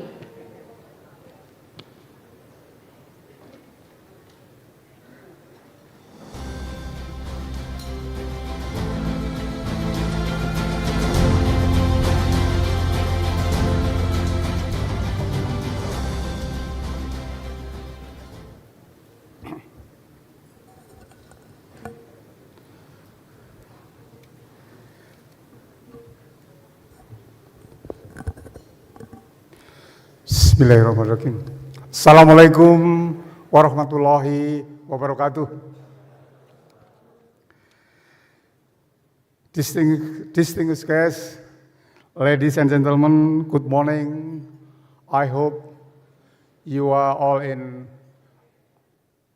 a good health and high spirit. And I do hope that the days of the conference will be productive and enjoyable. I sincerely convey my gratitude to the organizing committee who gave me opportunity to share my view on ESG. It is a great honor to be here, part of ICENIS, 11 ICENIS, and the scientific meeting of Indonesian Groundwater Expert Association. This is the topic of my presentation. I think Professor Thomas Ruth presented very well about the state of the art of ESG and the history of ESG in the context of European. And he also presented very well to connect ESG with groundwater extraction. My background is not geological, not mining. My background is environmental studies. My undergraduate background is social sciences and continue my master and PhD in environmental studies. So what I would look to do is to share my view on ESG in the context of Indonesia and how company Indonesia to achieve ESG and contribute to sustainable groundwater. This is the profile when I was still young. Now is senior citizen already. Manula. Next, please. This is the outline of my presentation. Next, please. Can someone help me so I can see the... Oh. It is better I stand up here.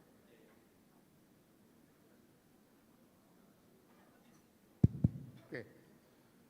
So this is the state of the art of ESG.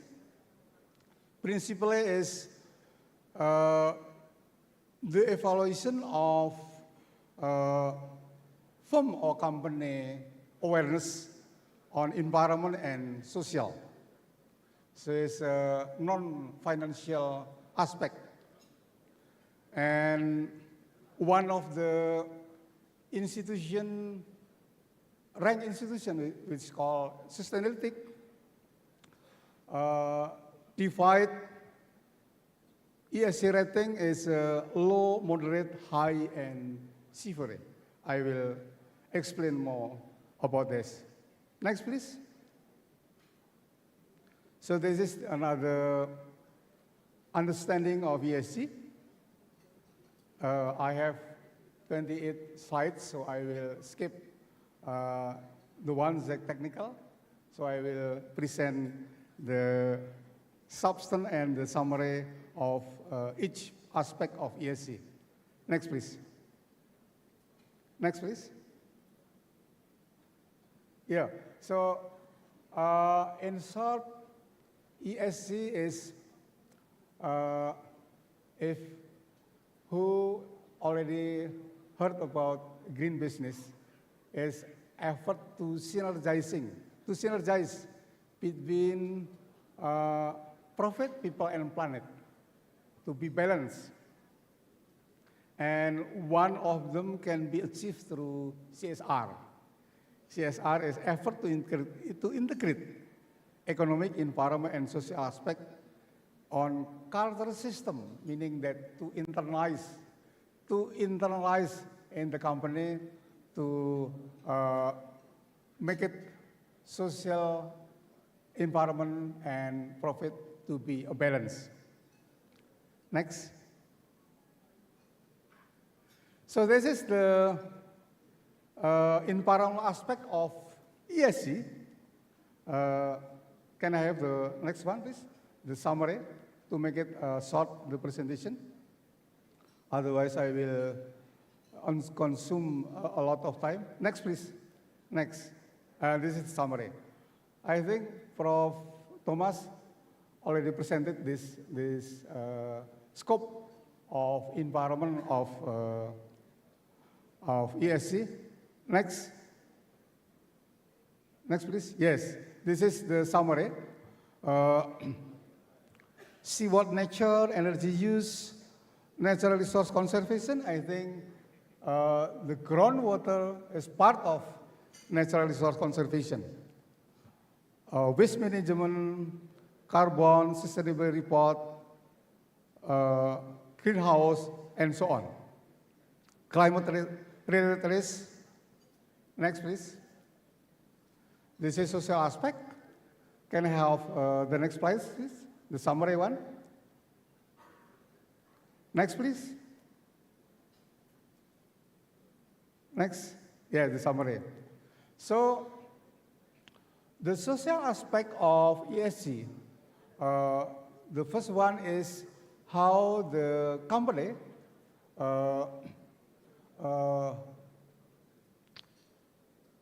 the intention of the company to employer, supplier, customer, and communities. And is there any allocation of funding by the company to provide local community with business and so on? So make it local community has make it a living. Employee to perform voluntary work. This is in Indonesia. Is there any competence by the company to dedicate to deal with the problem encountered by the community? Working condition, health, and safety, that is work environment. Economic opportunity for local community. Democracy, equity, and inclusion. So it's a wide scope of social aspect of ESG. Next, the last one is governance. The governance aspect of ESG, leadership, shareholder right, diversity and independent on the board, transparency, accurate, transparent accounting, avoid conflict of interest. I think the governance direct how the company achieve environmental and social performance. Next. So, the trend of global ESG, part of them has been presented by Prof. Thomas Roots. This is the description of how the global trend to ESG, showing that the awareness to encourage the company to follow, to adopt the ESG very high. From we can see from the issues, from the global asset, and we can see that World Economy Forum, 90% of the company in the world adopt ESG. European Union, Security and Exchange Commission, Task Force, and the last one, global investor like BlackRock and Vanguard, reluctant to invest to the company who did not adopt the ESG. Next. This is the development of ESG in Indonesia. Indonesian public companies and state-owned companies are obligated to produce sustainability report as part of ESG. OJK, Financial Service Authority, published taxonomy for sustainable finance. Indonesian Stock Exchange, in collaboration with Biodiversity Foundation, launched ESG-based stock index. Many companies internalize ESG in its business strategy, developing international standard with sustainability report in accordance with global report initiative. Next, please. So this is the benefit of adopting ESG from the perspective of the company. ESG disclosure has a positive impact and significant impact on corporate sustainability, meaning that the sustainability can assured by good performance of ESG. More effectively tend to exhibit stronger economic performance as well as superior social and environmental performance. This is the theory that explains why the company has good performance because of adopting ESG. Stakeholder theory, legitimacy theory, and signaling theory. Send positive signal to the market, enhance transparency, improve stakeholder relationship, not only shareholder, but only stakeholder, including government, financial institution, investor, and also community. Help community secures resource support from both investor and creditors. Next slide, please.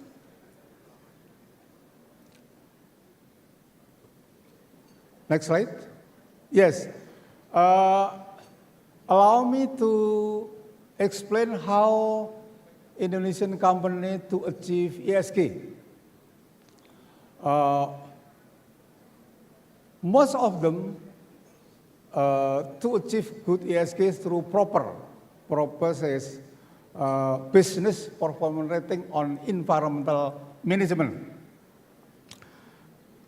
Below the red line, showing that if the company already managed the impact of their activity and fulfill standard, they will get blue rank, meaning that compliant.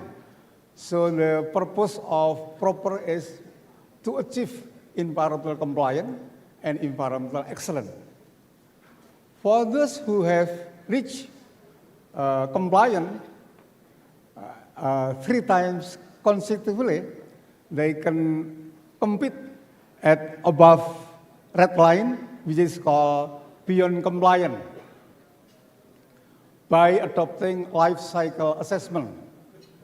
Life cycle assessment is an instrument to assess the impact of the activity of the company from the cradle, from raw material, process production, distribution, waste, and use and waste.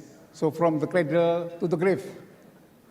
How much the energy being used, how much the water being consumed, how much the emission created, and how much the waste regeneration created.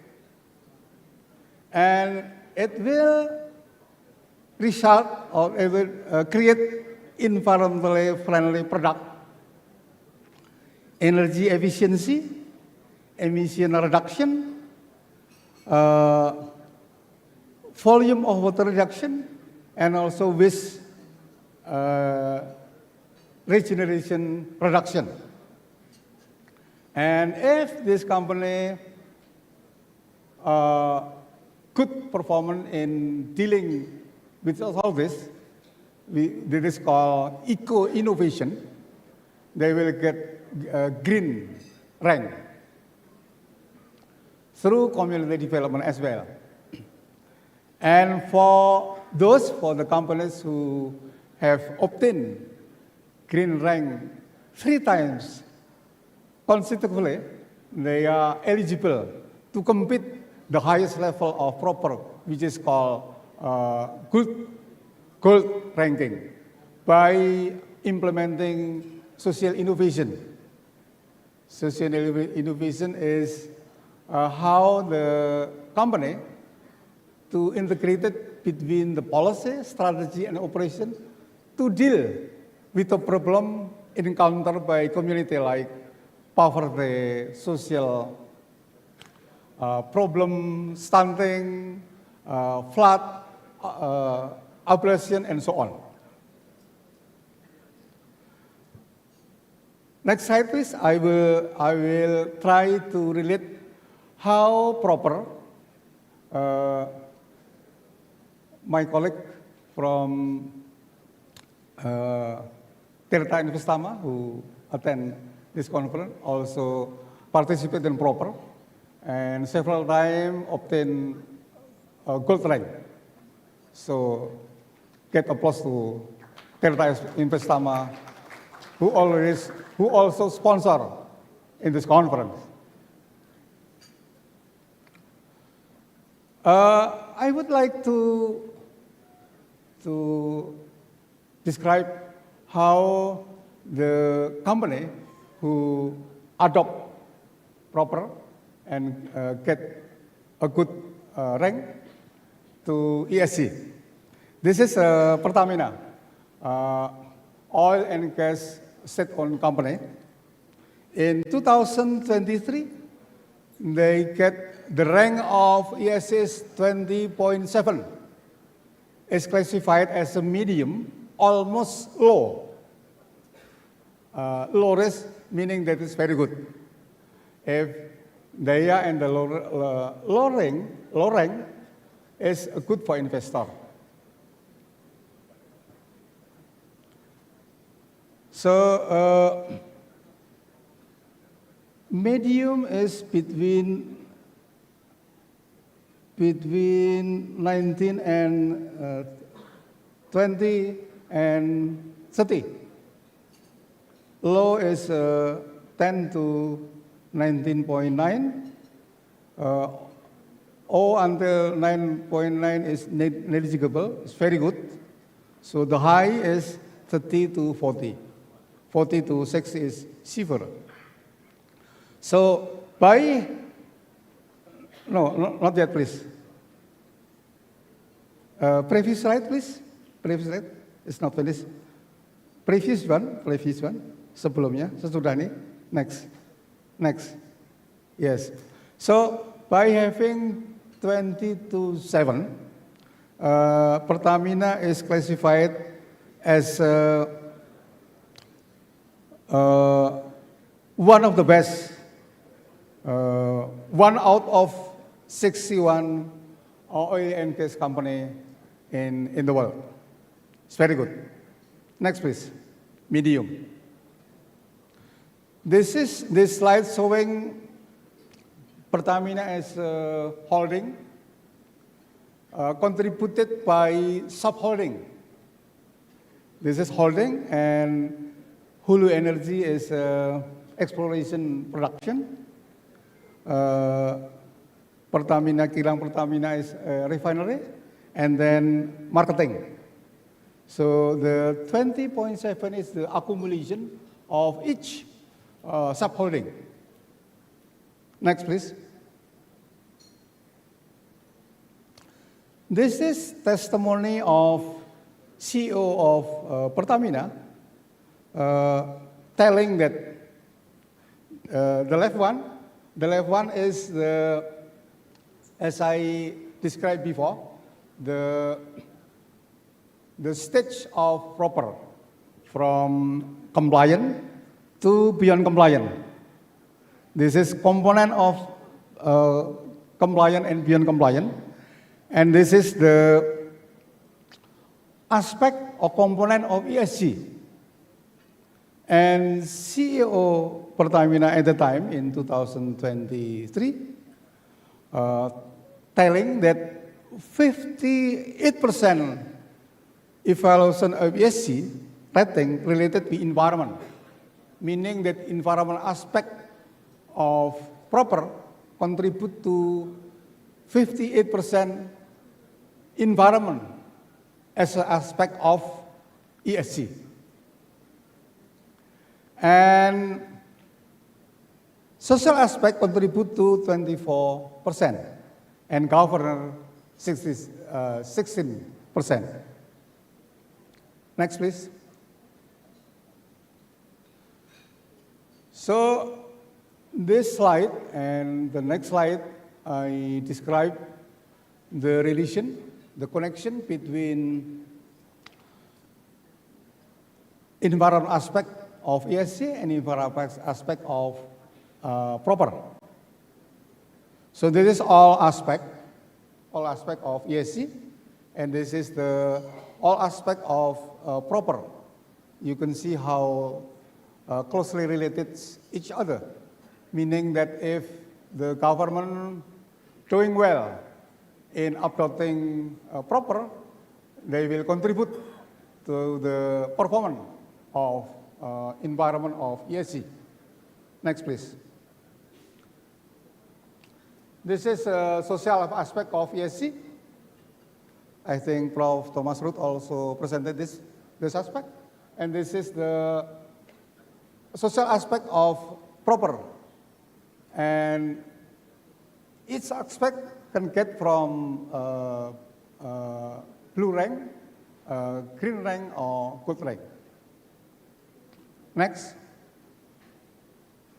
This is the aspect of governance, and the aspect of proper, how the governance to be implemented in adopting proper. Next.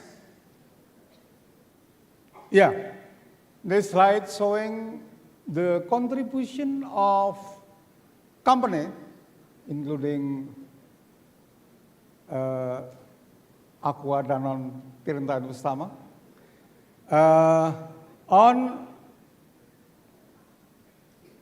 emission reduction, on energy efficiency, on water efficiency,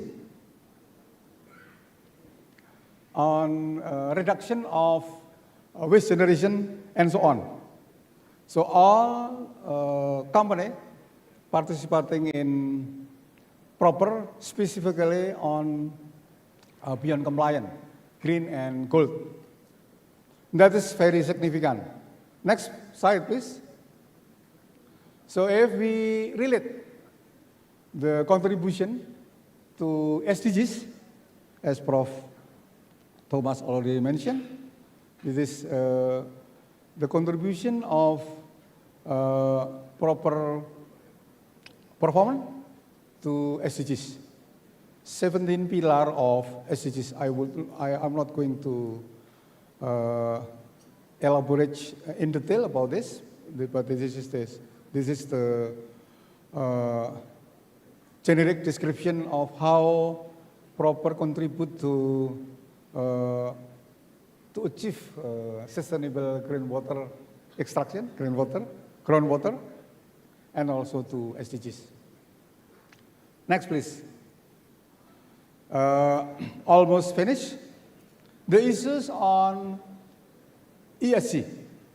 I think Prof. Thomas also mentioned three components of the issues. The scope of ESG is not comprehensive, consisting supply chain from the cradle to the grave, from raw material. If we talk about manufacture, is start from raw material, process production, distribution, use, and waste. ESG requires the commitment of budget allocation needed for technology competence, human resource, other relevant support. I think this is the conventional problem. Even in the long run, the company will benefit from energy efficiency, water efficiency, emission reduction, and waste generation reduction. In the long run, will be give benefit to the company. Ecosystem policy does not fully support ESG implementation. Even already there is a regulation about this. Social aspect merely deal with the environment, work environment, so it's internal company, job opportunity, and does not address the traditional right of local people, land acquisition, displacement of local people, loss of job, and so on, that really part of crucial issues, the relation between the company and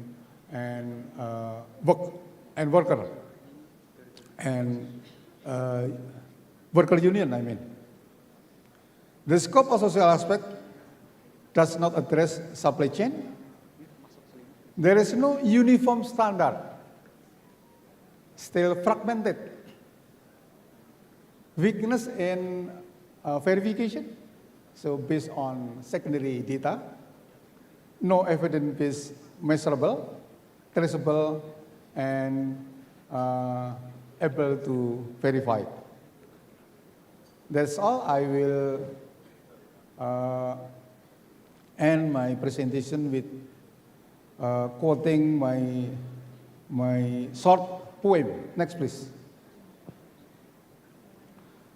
Rose is beautiful flower. Cakep. Nggak ada yang ngomong cakep. Siapa yang cakep? It inspires us to love the nature. Thank you. Let us strengthen ESG together for a brighter and better future.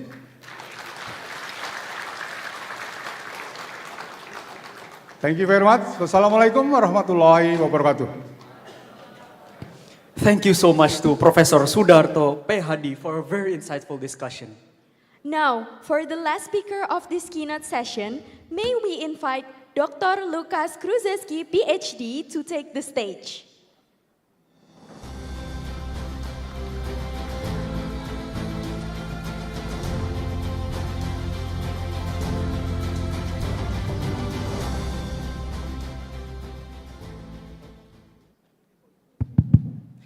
Okay, selamat pagi. I'm still learning your language. I'm Indonesian. So, terima kasih for inviting me to this prominent conference. This is my second visit to Indonesia, and this has a lot to do with my prominent colleague representing Undip, Prof. Tri Rethaningsih Soprabowati. Because my institution, which is basically Polish Academy of Sciences, I work in Institute of Geological Sciences, is in collaboration with mostly with Undip, but also some other Indonesian universities. And my prominent presenters have been mentioning, for instance, coal, carbon, and this conference also has to do with energy. So this is why I wanted to show you a kind of a paradox, which is that coal actually doesn't necessarily needs to be treated solely as a source of pollution and emissions. We all know it's a big problem, but we can use it in a more, I would say, sustainable way to actually gain more sustainability in terms of especially energy, which is actually a paradox about coal. Next, please. So whenever there's a coal exploitation, copper exploitation, gold exploitation, of course, there is waste. The waste mining, and what you can see here, it's not Merapi. We are now in the land of volcanoes, but what we sometimes call this post-mining heaps or post-mining piles, there are many names for this artificial mountains, is modern volcanoes or artificial volcanoes. As you can see, they kind of look like volcanoes, and I will try to show you and convince you that actually they do behave like volcanoes. You can see fumaroles, for instance, here. This particular heap in my country, in Polandia, is the second highest in Europe. And why is it important? How does it relate with this conference? Is that such anthropogenic post-industrial areas collect enormous amount of waste rocks, which can be used in a very interesting way for our purposes of sustainability. Next, please.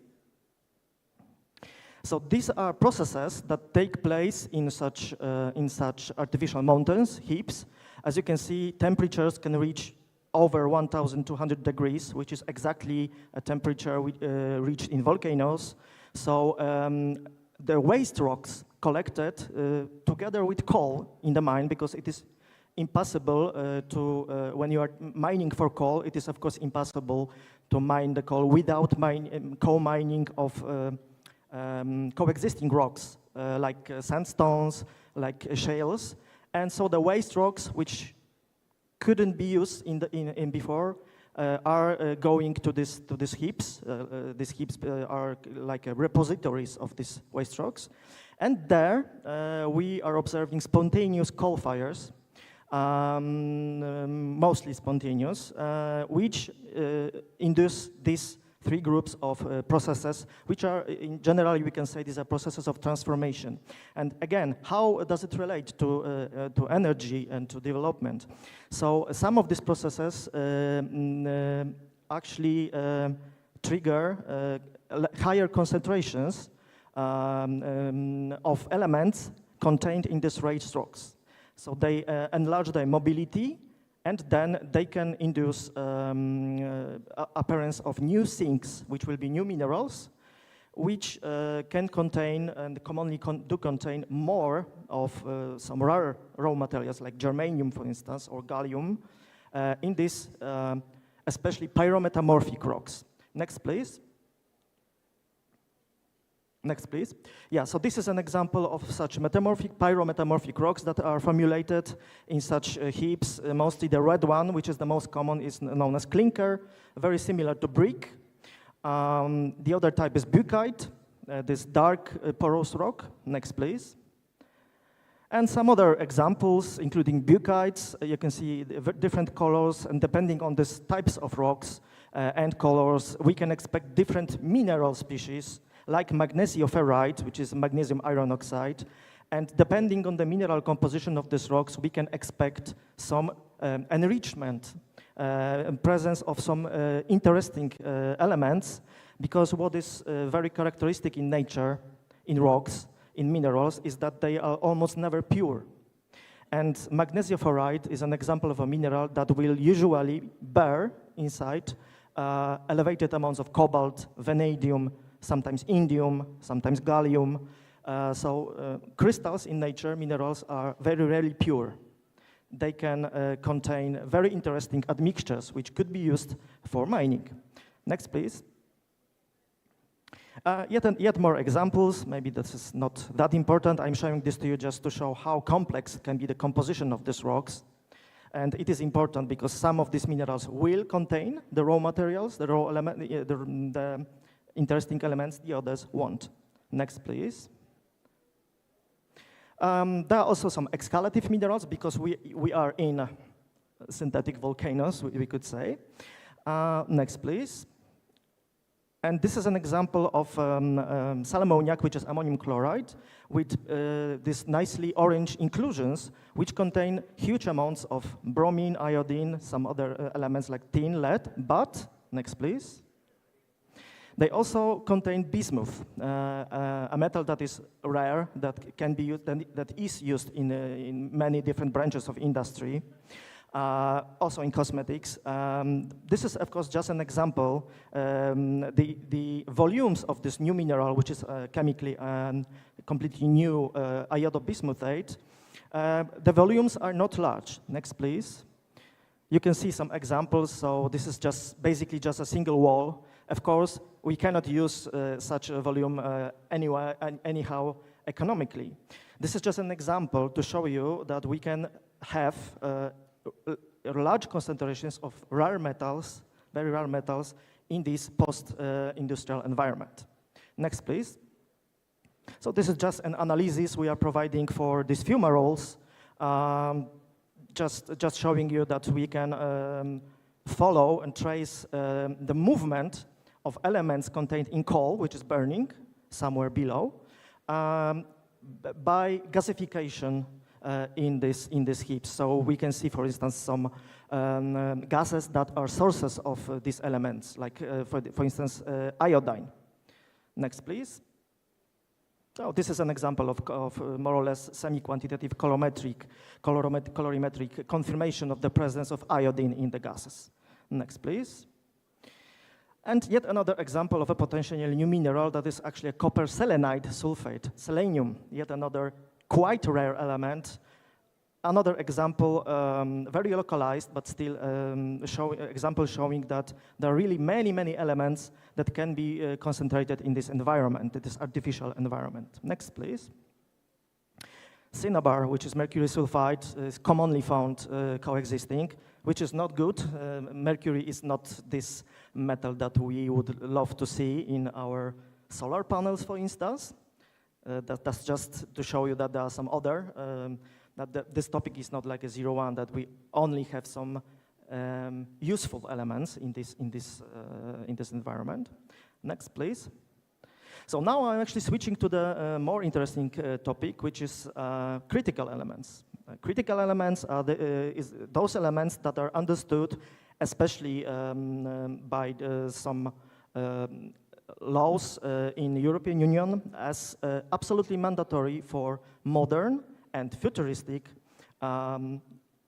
technologies, including technologies related to energy production. So we are thinking about solar panels, we are thinking about wind turbines and their elements, batteries, and many, many more, including space research, space resources. So next, please. So we can see, especially these ones are the elements that are really rare in the nature in general. They can be extracted, for instance, from, we know some sources, like classical sources, like, for instance, copper mines, some gold mines do contain them, but these deposits are slowly being exhausted. So this is a very big need of searching for new deposits, new kind of ores.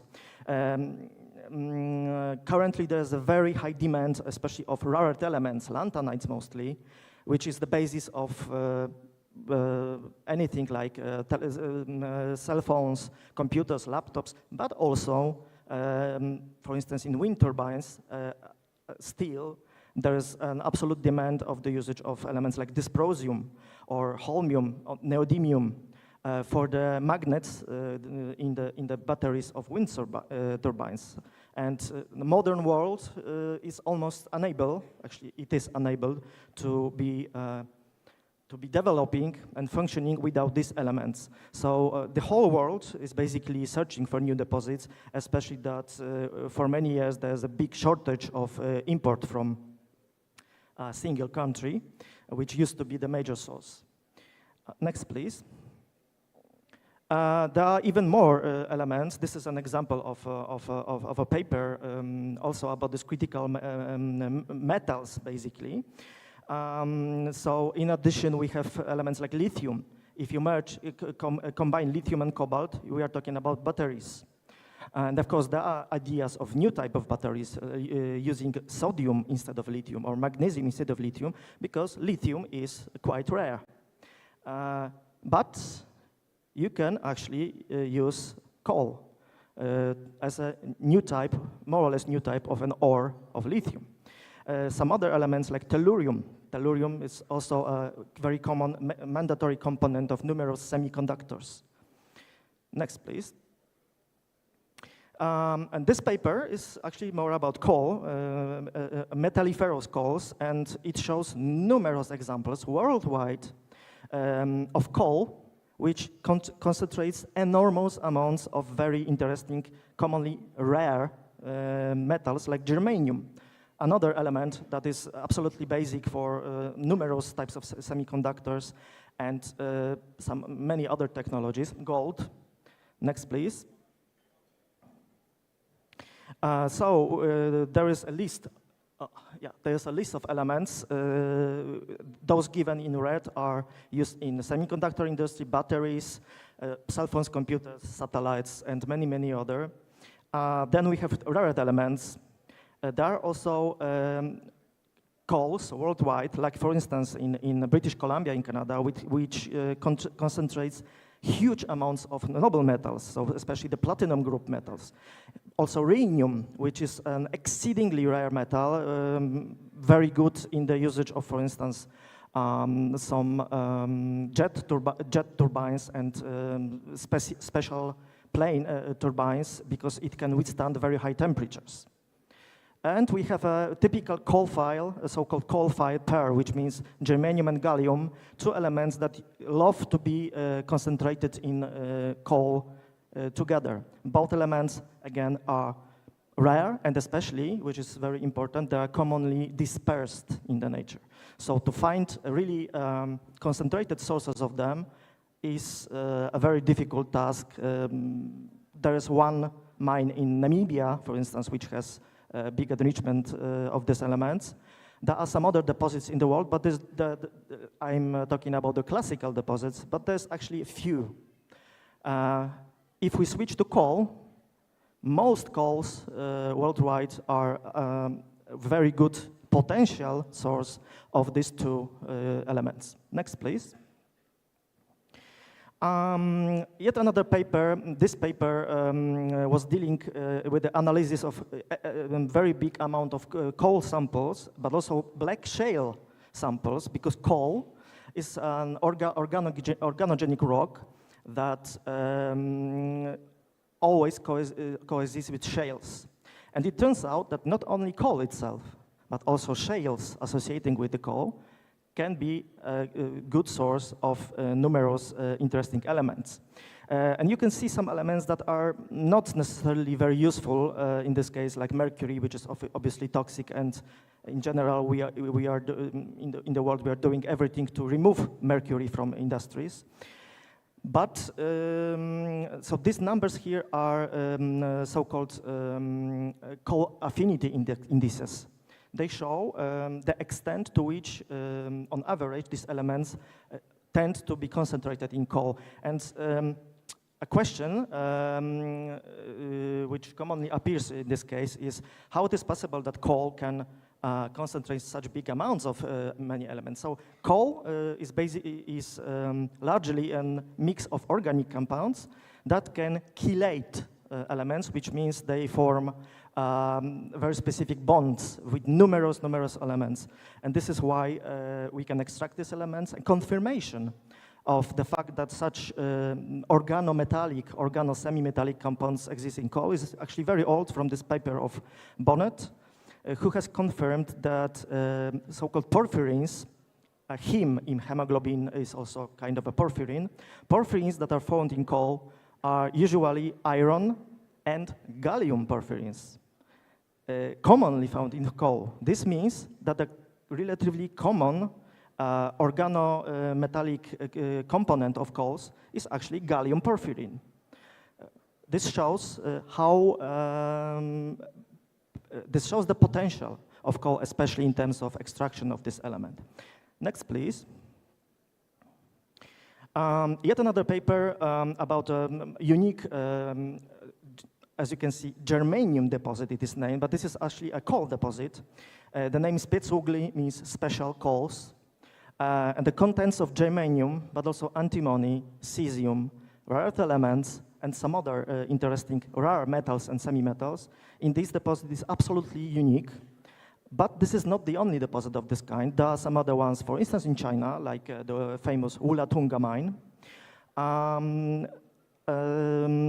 In this case, the concentrations of these interesting metals are so high that they actually began forming their own compounds. Like you can see in the bottom image, the minerals kimuraite, which is an yttrium mineral, which contains big amounts of yttrium, or a very, very interesting samarium mineral shown in the right image. Another type, this deposit is actually part of a bigger group of deposits which is known as Pavlovsk coalfield. Just an example from a single area in Russia. Next, please.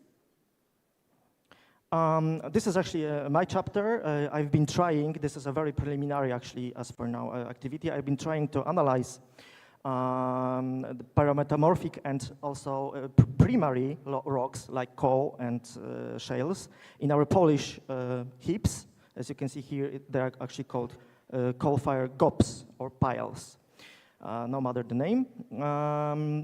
This table shows actually some highly elevated concentration, more or less highly elevated concentrations of numerous interesting elements, but in coal ashes, and some other rocks studied mostly by other scientists. And it is very important to say that commonly when you burn the coal, of course, after the coal burning, you end up with ash. And this ash can be even more useful because as you can see, it is given marked in gray, like for instance for cobalt or for copper, the concentrations of these elements in ash can be even larger. Of course, there's still a problem. How can we burn the coal so that we are not inducing emissions, especially carbon dioxide emissions? That's the other matter. Next, please. Of course, we have to remember that coal also concentrates some toxic elements, so this is yet another problem. Next, please.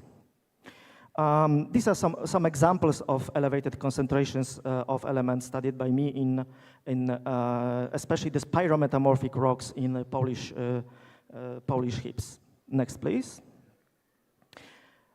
This I think we can omit. This is just next, please. These are just examples of numerous minerals contained in these rocks that concentrate moderate to high levels of cobalt, gallium, vanadium, and many other interesting elements.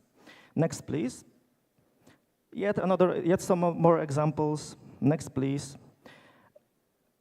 This is also, there are also some examples of indium, tellurium. So as you can see, many interesting elements, including critical elements. Next, please. This I think we can omit. But next, please. But please take a look that there is also rhenium. Rhenium, this very exceedingly rare metal. So do we need large concentrations of these elements initially in these rocks here? Next, please. A case from Virginia, USA, with post-mining waste, because we have to remember it's not just about coal, it's about post-coal mining waste too. So they have found elevated rare elements and cobalt, but so we could consider them as a new type of ore, or we could disregard them. Next, please. It turned out that the concentrations of these elements in these Virginia coals were a little bit too low for an economic recovery. So what do we do next? Next, please. Next, please. Let's disregard them, right? Next, please. Not necessarily. The Americans have elaborated a new recovery method, and after 2 years, they began to extract these elements from the coal using simply newly prepared methods. Next, please.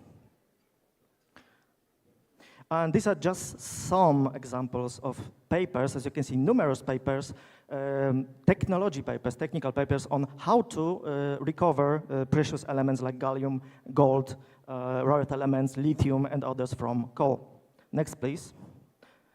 Yet another example actually having to do with lithium and gallium from coal-based solid wastes, like slugs, for instance. Next, please. And an example of my research, which is simply showing some spectra confirming the high enrichment of germanium in a mineral known as cuspidine. Next, please. Some numbers. So the content with average of 800 ppm, it is really, really high concentration compared to typical average concentration of this element in the rocks in general. Of course, this is just an example, again, a single mineral. The question is, how about the whole volume of a heap, of a single big object? Next, please. Yet another example, this time vanadium enrichment in apatite supergroup minerals. Next, please. And arsenic. So this is the case where arsenic, we don't really want arsenic because it's toxic in this case. So we have to be careful. Next, please. So to finish it up, of course, coal burning, the usage of coal as a direct source of energy induces emissions and many environmental problems, but it also induces big amounts of waste. So what can we do? We can go in 0-1 approach, like don't use coal at all, or let's continue using the coal so that we introduce more carbon dioxide. By the way, this is only one example of a gas that is very dangerous coming to the atmosphere from coal burning. Or maybe we can try to use some modern methods, some new methods, to actually produce energy from coal, but not necessarily by burning it. Just treating it as an ore, new type of ore of elements that stand a basis for modern technological approaches. Next, please. So this is all for today. Terima kasih, matur nuwun. As a small comparison of a heap and a Merapi volcano, it's up to you to say if it's similar or not. And I hope my speech could show you that it is not a good idea to use a 0-1 approach, even in such a dirty case as is coal. Thank you.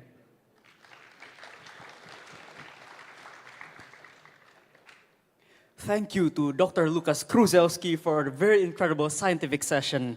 We extend our profound gratitude to the School of Postgraduate Studies and to Professor Thomas Root, Professor Sudarto, and Dr. Lukas Kruzewski for sharing their groundbreaking research.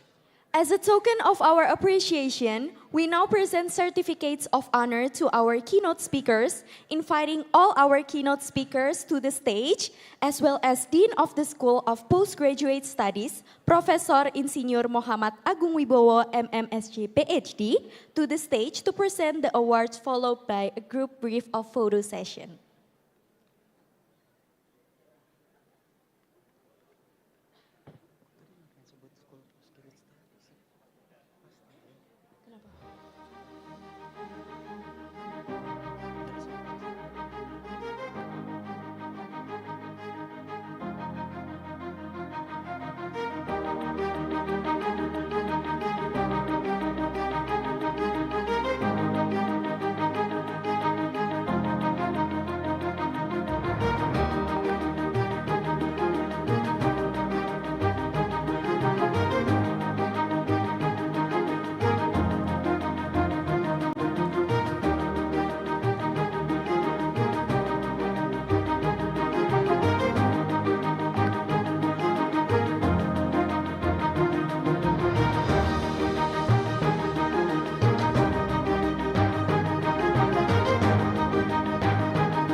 Ladies and gentlemen, before we proceed to our first panel discussion, let us light up the mood by enjoying an uplifting musical performance by Diponegoro University's Engineering Choir to deliver songs titled Lihatlah Lebih Dekat, Sue Ora Jamu, and Gambang Semarang.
Irama gambang, empat penari, kian kemari, jalan adu, langkah gayanya menurut suara. Irama gambang, bersukaria, ketawa, semua orang, hati tertarik, gerak-gerik si tukang gendang. hati tertarik, singendi seh, hati tertarik, Singendi, hati tertarik, Singendi.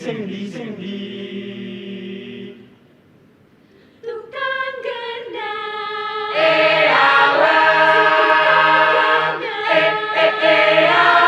Si tukang gendang,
kebahagiaan seperti di sini. Sahabat yang selalu ada dalam suka dan duka. Sahabat yang selalu ada dalam suka dan duka. Tempat yang nyaman kalau ku terjaga dalam tidurku yang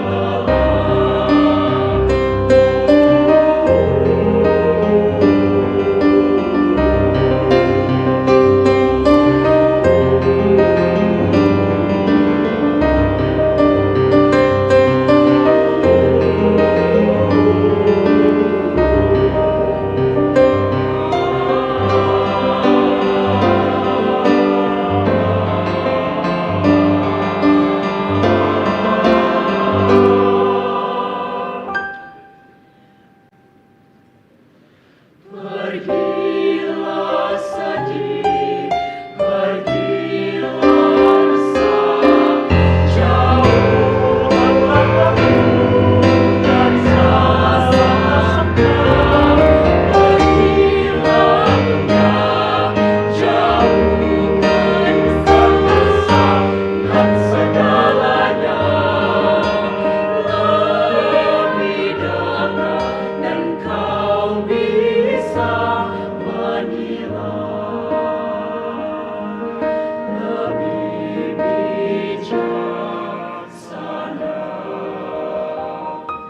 Mengapa bintang bersinar, mengapa air mengalir, mengapa dunia berputar, lihat segalanya lebih dekat dan kau akan mengerti. Oh, mengapa bintang bersinar, mengapa air mengalir, mengapa dunia berputar, lihat segalanya lebih dekat dan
Thank you to Diponegoro University's Engineering Student Choir for that delightful performance, who in recent years won many international awards, such as the Grand Champion of the 3rd Annual Asia Choral Grand Prix and the Grand Champion for the 18th Busan Choir Festival and Competition. Let us give them another round of applause. Now, ladies and gentlemen, we now move into our first panel discussion. The theme for the first panel discussion is Redefining the Water Energy Nexus, a holistic ESG approach to climate resilience and resource security. Our panel brings together renowned experts, Professor Kuo-Wei Liao, Mr. Graham Robert Bell, and Insinyur Agus Cahyo Adi, ST.MT. This session will be moderated by Dr. Insinyur Doni Prakasa Eka Putra from the Indonesian Groundwater Expert Association. Dr. Doni and honorable panelists, the floor is yours.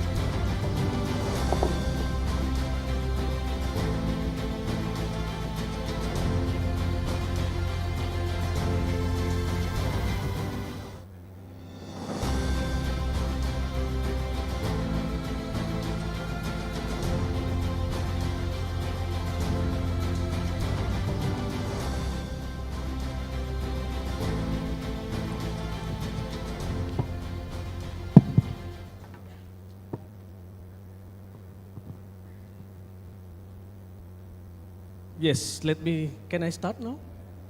Okay, ladies and gentlemen, now we are going to the panel discussion 1. So my name is Doni Prakasa Eka Putra. I come from Universitas Gadjah Mada. And I'm very proud today that I become the moderator of this session. And I hope all of you is still keeping in this room because our lunch time is actually at 5:12, yeah. So I'm sorry if we are holding your lunch, yeah. Is this okay that we are continue? Okay, yeah. But I have already mentioned that it is better to stop for lunch at 12:30. Yeah. So we hope that this panel discussion will going fast, but give more experience and change of discipline between these panelists. So I will introduce to you, there are 3 panelists. First one is the Graham Bell. Mr. Graham Bell has spent about 28 years working in the mining industry, primarily in geotechnical engineering with intensive responsibility for hydrology and hydrogeology, function across a range of mining operations. And throughout his career, he has managed geotechnical, hydrological, hydrogeological team for mining company operating across Africa, Central America, and Asia, and working in environment ranging from arid desert region to challenging tropical condition. And now currently, Mr. Graham is the manager of geotechnical hydrology and hydrogeology for Merdeka Copper Gold, when he oversees this discipline across the company operation. And then the second one is Professor Kuo-Wei Liao. Is a professor at National Taiwan University since 2020, become the professor, but he was start from 2004, if I'm not mistaken. Yeah, and his research focus on risk assessment, smart disaster prevention, and uncertainty modeling. And professionally, he served as the managing editor for the Body and Water Environmental Journal and will chair the 2028 EP as Art RR Symposium in Taipei. Recognized for academic excellence, he received the 2024 Agricultural Engineering Academic Award and has published extensively in high impact journal. And the last one is Mr. Agus Cahyadi, is the energy expert born in Blitar, February 1967. He holds a bachelor in statistics from ITS and master in mechanical engineering from Universitas Indonesia. He began his career at BPPT from 1990 to 2006 as energy economic researcher and modeler. And since 2006, he has served in various leadership roles within the Ministry of Energy and Mineral Resources. His prominent roles include Head of Data and IT, Head of Bureau of Communication, and since November 2024, appointed as Head of Center for groundwater and environmental geology. Let's give a big applause first to these three panelists. And according to the term of reference from this committee, the first panelist will be given by Professor Covilio. And I hope maybe 7 minutes of presentation, if can. Yes, please. Professor Covilio will give a presentation with the theme Digital Innovation for Climate Resilient Water and Environmental Infrastructure. The time is yours, Professor. Thank you for Chairman's introduction. And originally I would like to say good morning, but right now looks like it's good afternoon. Okay. And first of all, I would like to thank for the host organization to invite me to be here to have this opportunity to share our recent studies.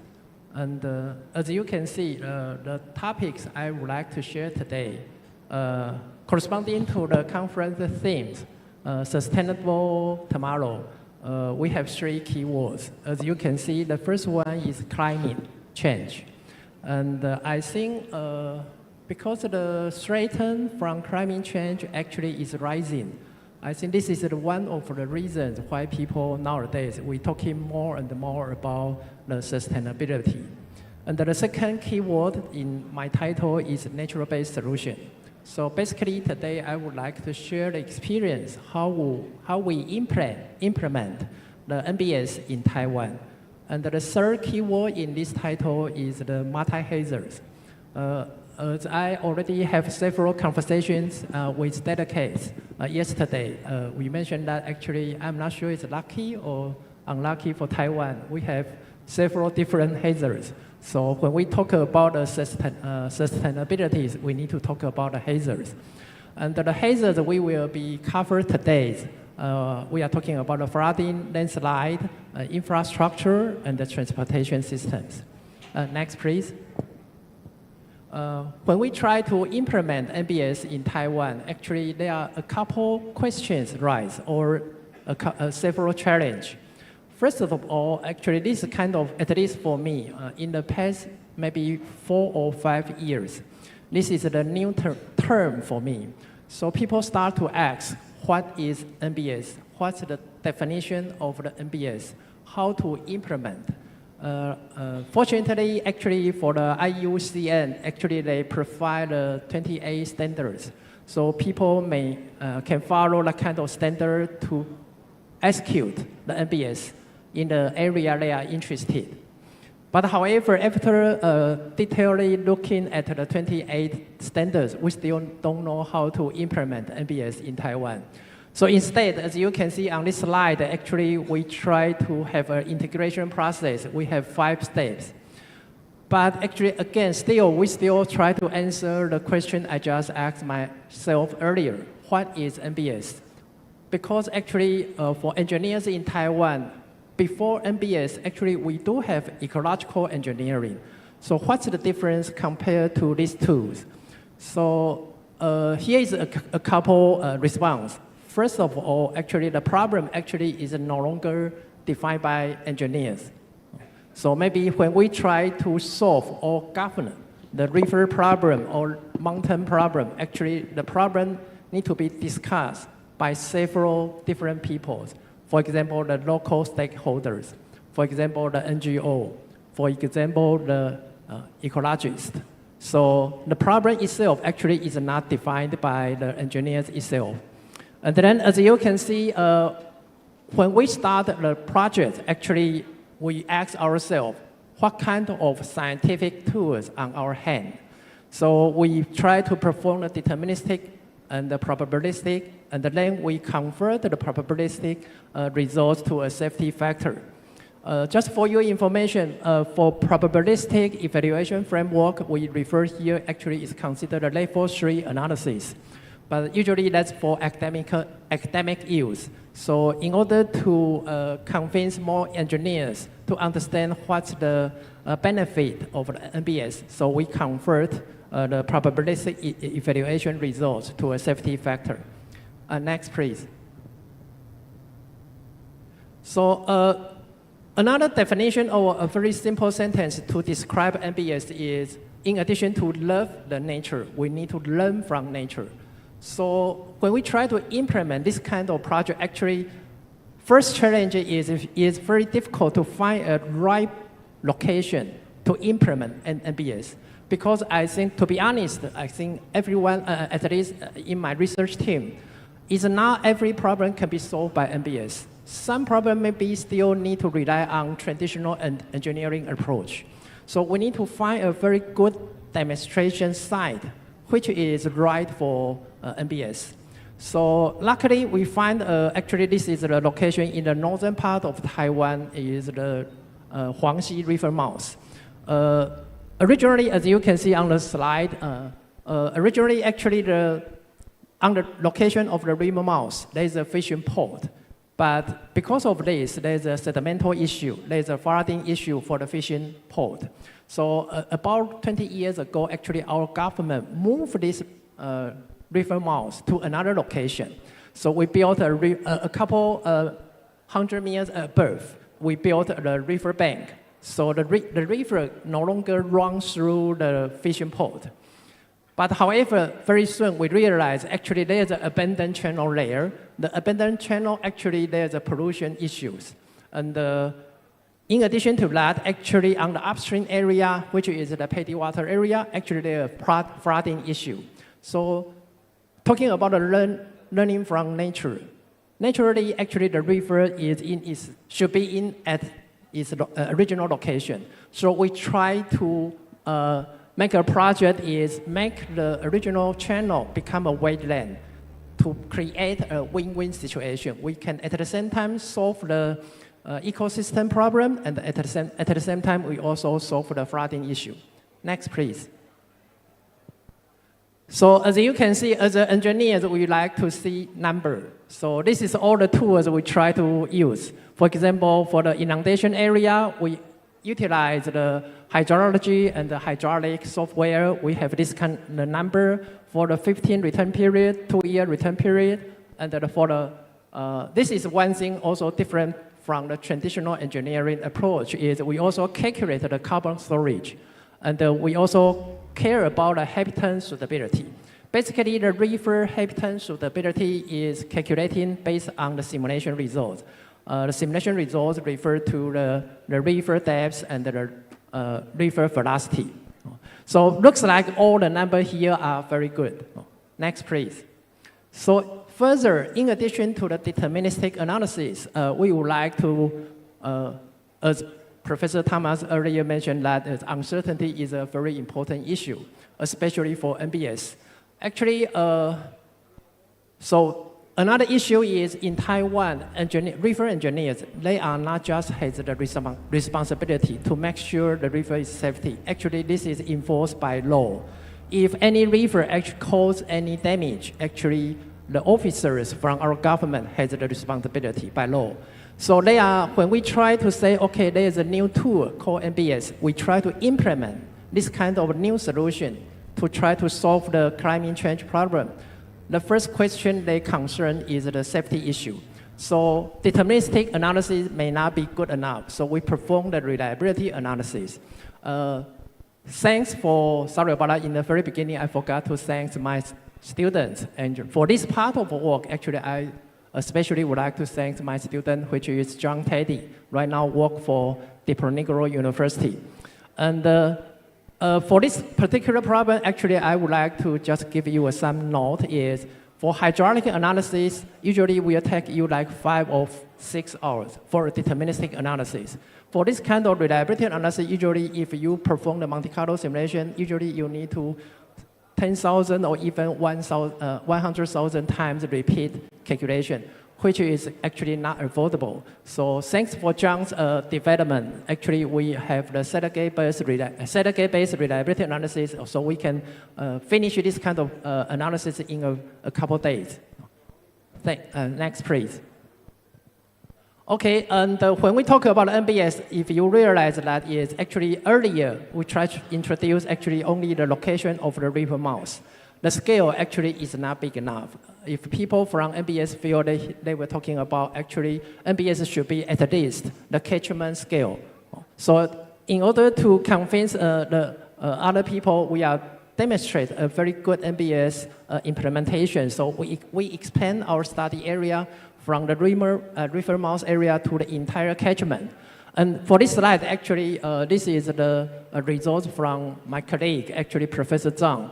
And to be honest, I do not understand the mechanism behind this, but all I understand is they can calculate the flooding situation in maybe just 10 minutes. So it's a very fast calculation. Next slide. So in addition to expand our study area from the river mouth to the catchment scale, actually we also realized, as at the very beginning I already mentioned that in Taiwan we have multi-hazards. So if we only consider a single hazard, actually is always not good enough. Taking example in this year, actually we have the landslide dam lake in Hualien area, which is the eastern part of the Taiwan. Actually, because of the landslide, we have the landslide dam lake, and then they have the overtopping, and then there's a debris flow, and the bridge is damaged, and then the flooding situation is in a community. Unfortunately, they killed 19 people in this event. So this is why we start to consider actually we should have the multi-hazard. And because this is the watershed scale approach, so when we try to calculate the risk of the landslide, we need to perform in the regional modeling. Next, please. And then actually, in total, this is actually my final presentation, final slide. I hope this is good news for you. And talking about multi-hazards, as you can see on the top left, actually, we're talking about the flood risk, which is a result from Professor Zhang. And then on the landslide risk team, which is my responsibilities. And then actually we combine these two hazards together. Actually, for example, like if there is some area we consider the landslide may be occurred. So we are in fact actually or cascading this kind of hazard to the river risk analysis team. So taking, for example, like originally in our hydraulic analysis modeling, actually is a fixed bed analysis. If there is a landslide, maybe the debris flow, actually, so the model will become a movable bed hydraulic modeling.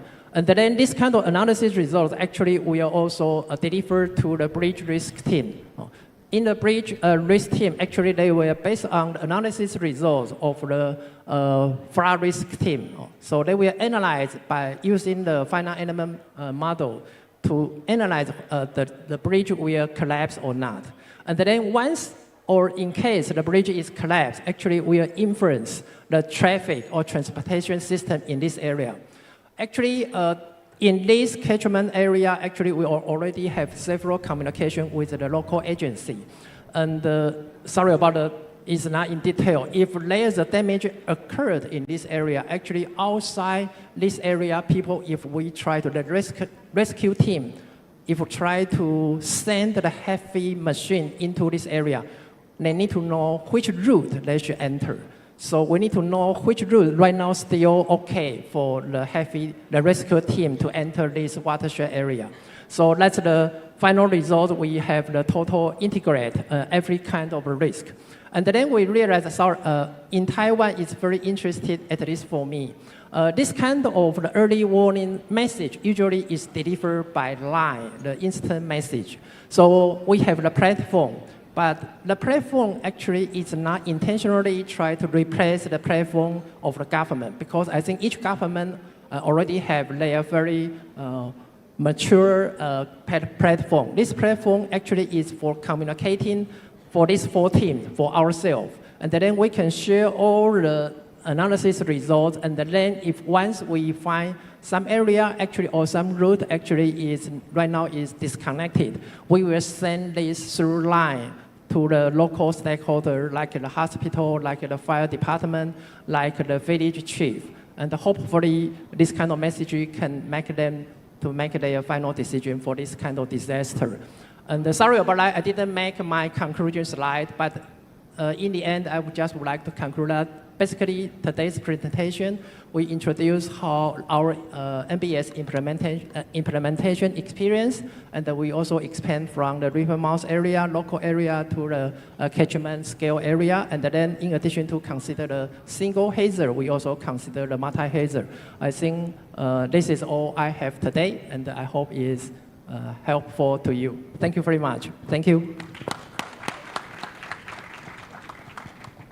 Thank you, Professor Kobe Lau, that you have already presented about the nature-based and engineering solution, and also smart infrastructure and ESG-driven decision-making for sustainable water energy system. So I will ask the second panelist, Mr. Agus Cahyono Adi, to presenting his topic with the theme of the groundwater governance for sustainable infrastructure and ESG. Please. The floor is used for presentation. About 7 minutes or 8 minutes.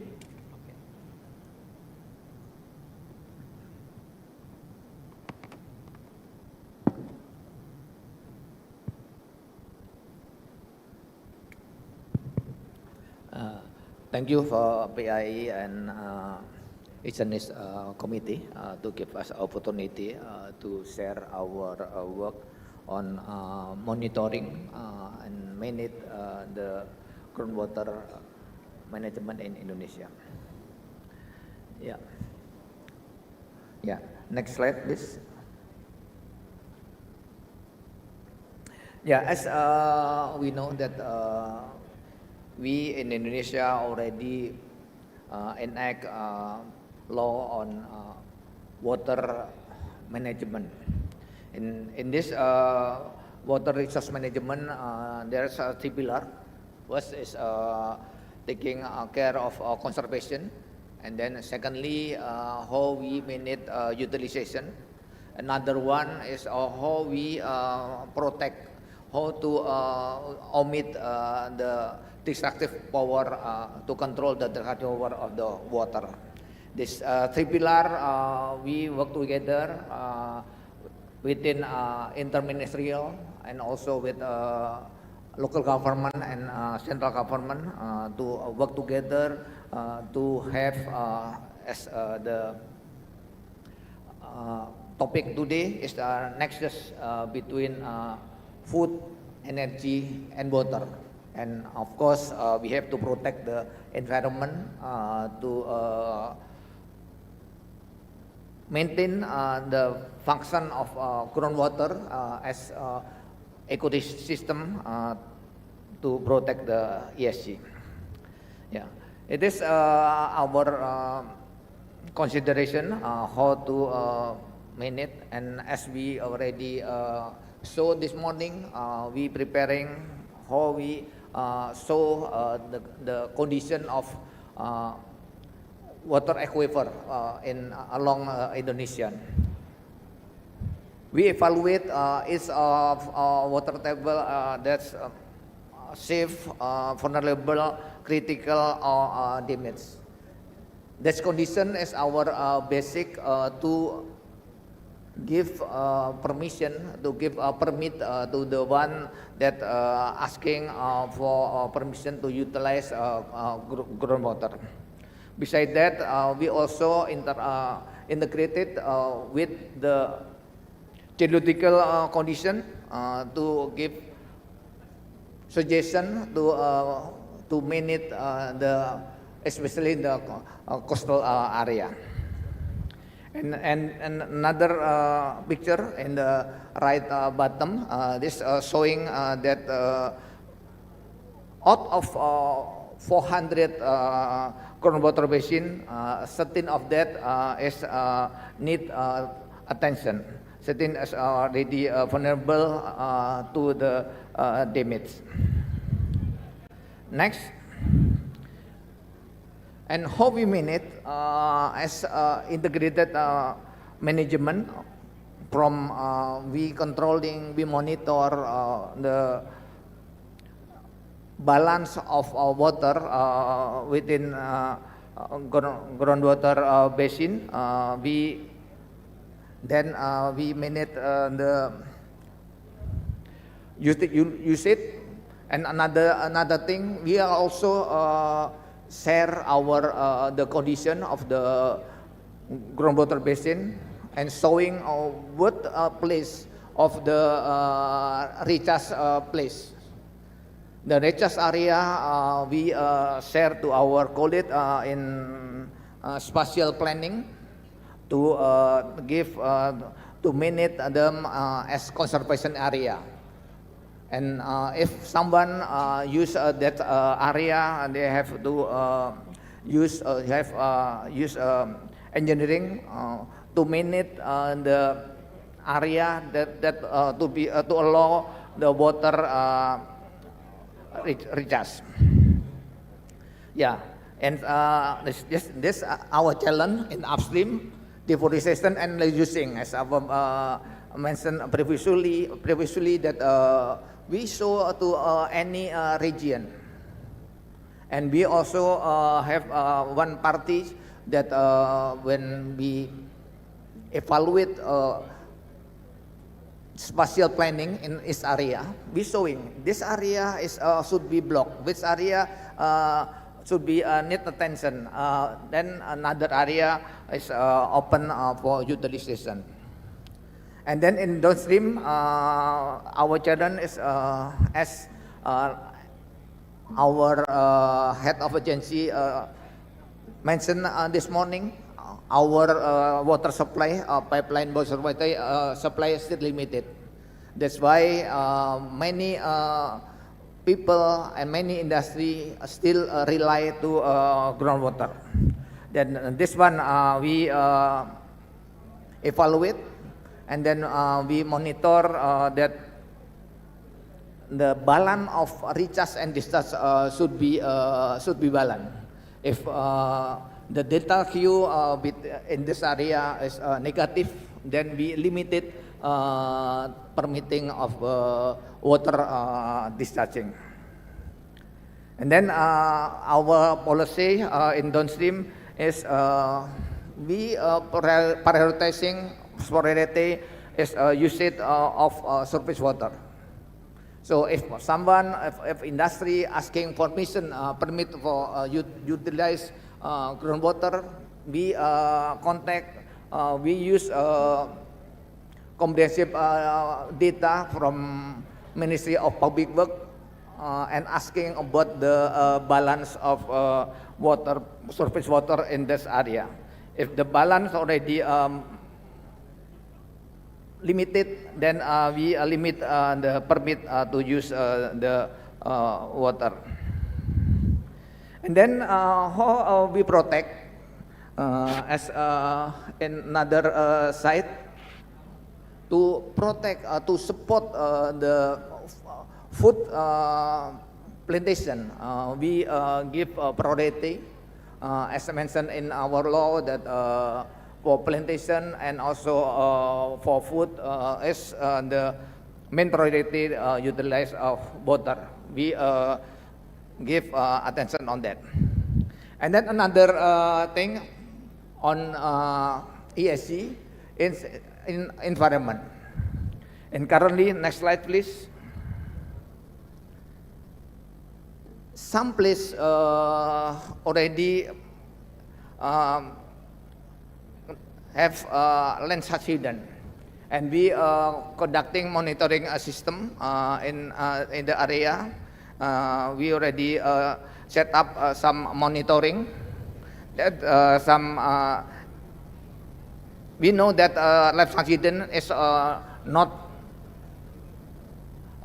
because of the discharging of the water, over discharge of the water, but we also evaluate what the condition of using engineering technique or geology technique.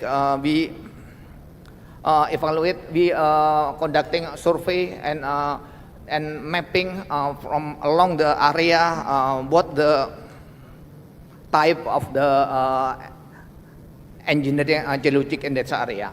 And then we install the monitoring system. One system we installing physical pole to allow monitor how deep, what the rate of the land subsidence to compare with geodetic from the satellite. So then we, as showing here, we can from INSAR, from satellite, and then in the bottom is one sample of our physical monitoring. We comparing and we give input to the regional government and also to the public work to protect the coastal. Currently, we are still undergoing to develop, to build our coastal management protection in undergoing, that we give input to select what construction should be installed in such area. In such area that one is ecosystem, we use nature-based solution. And such area, they install build coastal brick. Another one is that's very hazardous, and then install sea wall that we undergoing to select which technology is the best for such area and another area. I think this one, if in the news, maybe you read in the news that Indonesia undergoing building a giant seawall. Giant seawall is mean there are this is not concrete seawall along the coastal in northern part of Java, but in such area is seawall. Such area is nature-based solution, and another part is another technology.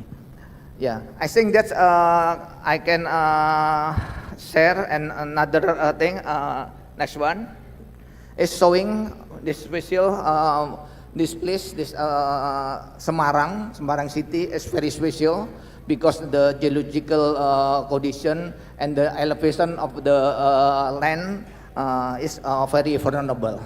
And this one is one our priority, government priority to protect this area, because in relation to the social, along northern part of Java Island is already occupied with economic and also people.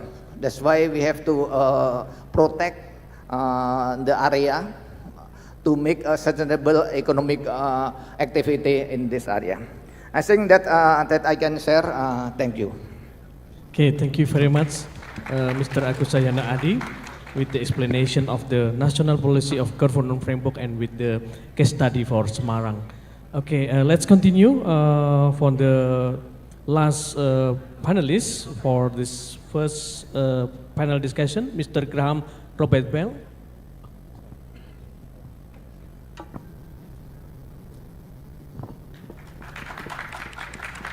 Okay, so selamat siang.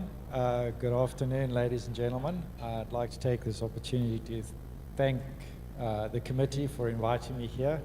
And basically what I'm going to talk about is using water as a thread to connect everything through, to show how redefining a holistic environmental, social, and government approach can be used in groundwater in the mining industry. Okay, next slide. The next slide, please. Okay, so really what we'll be looking at here is how groundwater and subsurface water connects through in terms of stability management, operational efficiencies, safety, environmental performance, our energy management, corporate governance, which is quite important, as well as our community, how our impact with the community is handled. Next slide. Okay, just on the safety side, on the mining industry, we really have holes in the ground, but we also construct storage facilities, both for waste and stockpiles. And water has an influence on these storage facilities of ours, particularly the surface water, but also how subsurface water behaves within the base of the structure. And understanding that and managing that is very important to ensuring stability of these temporary and permanent structures in terms of the waste dump. Next slide. Okay, from the mining side as well, proper management of surface water assists us in managing our roads by reducing maintenance and allowing us to access ore a lot quicker. So from our point of view, we do a lot of effort in managing surface water, and this is just some examples of what happens when you don't do it. You end up with quite serious damage and quite a lot of work and expense to get back. So ensuring that we design proper drainage and drainage facilities both within the haul roads as well as managing the surface water off the haul roads becomes very important to us. Next slide. Within the pit, there's also water, groundwater particularly is very important to understand because it has quite an impact on the stability of our high walls as well as the safety of them. And this was just an example of us tracking our subsurface water, and what we could see is we had sort of three independent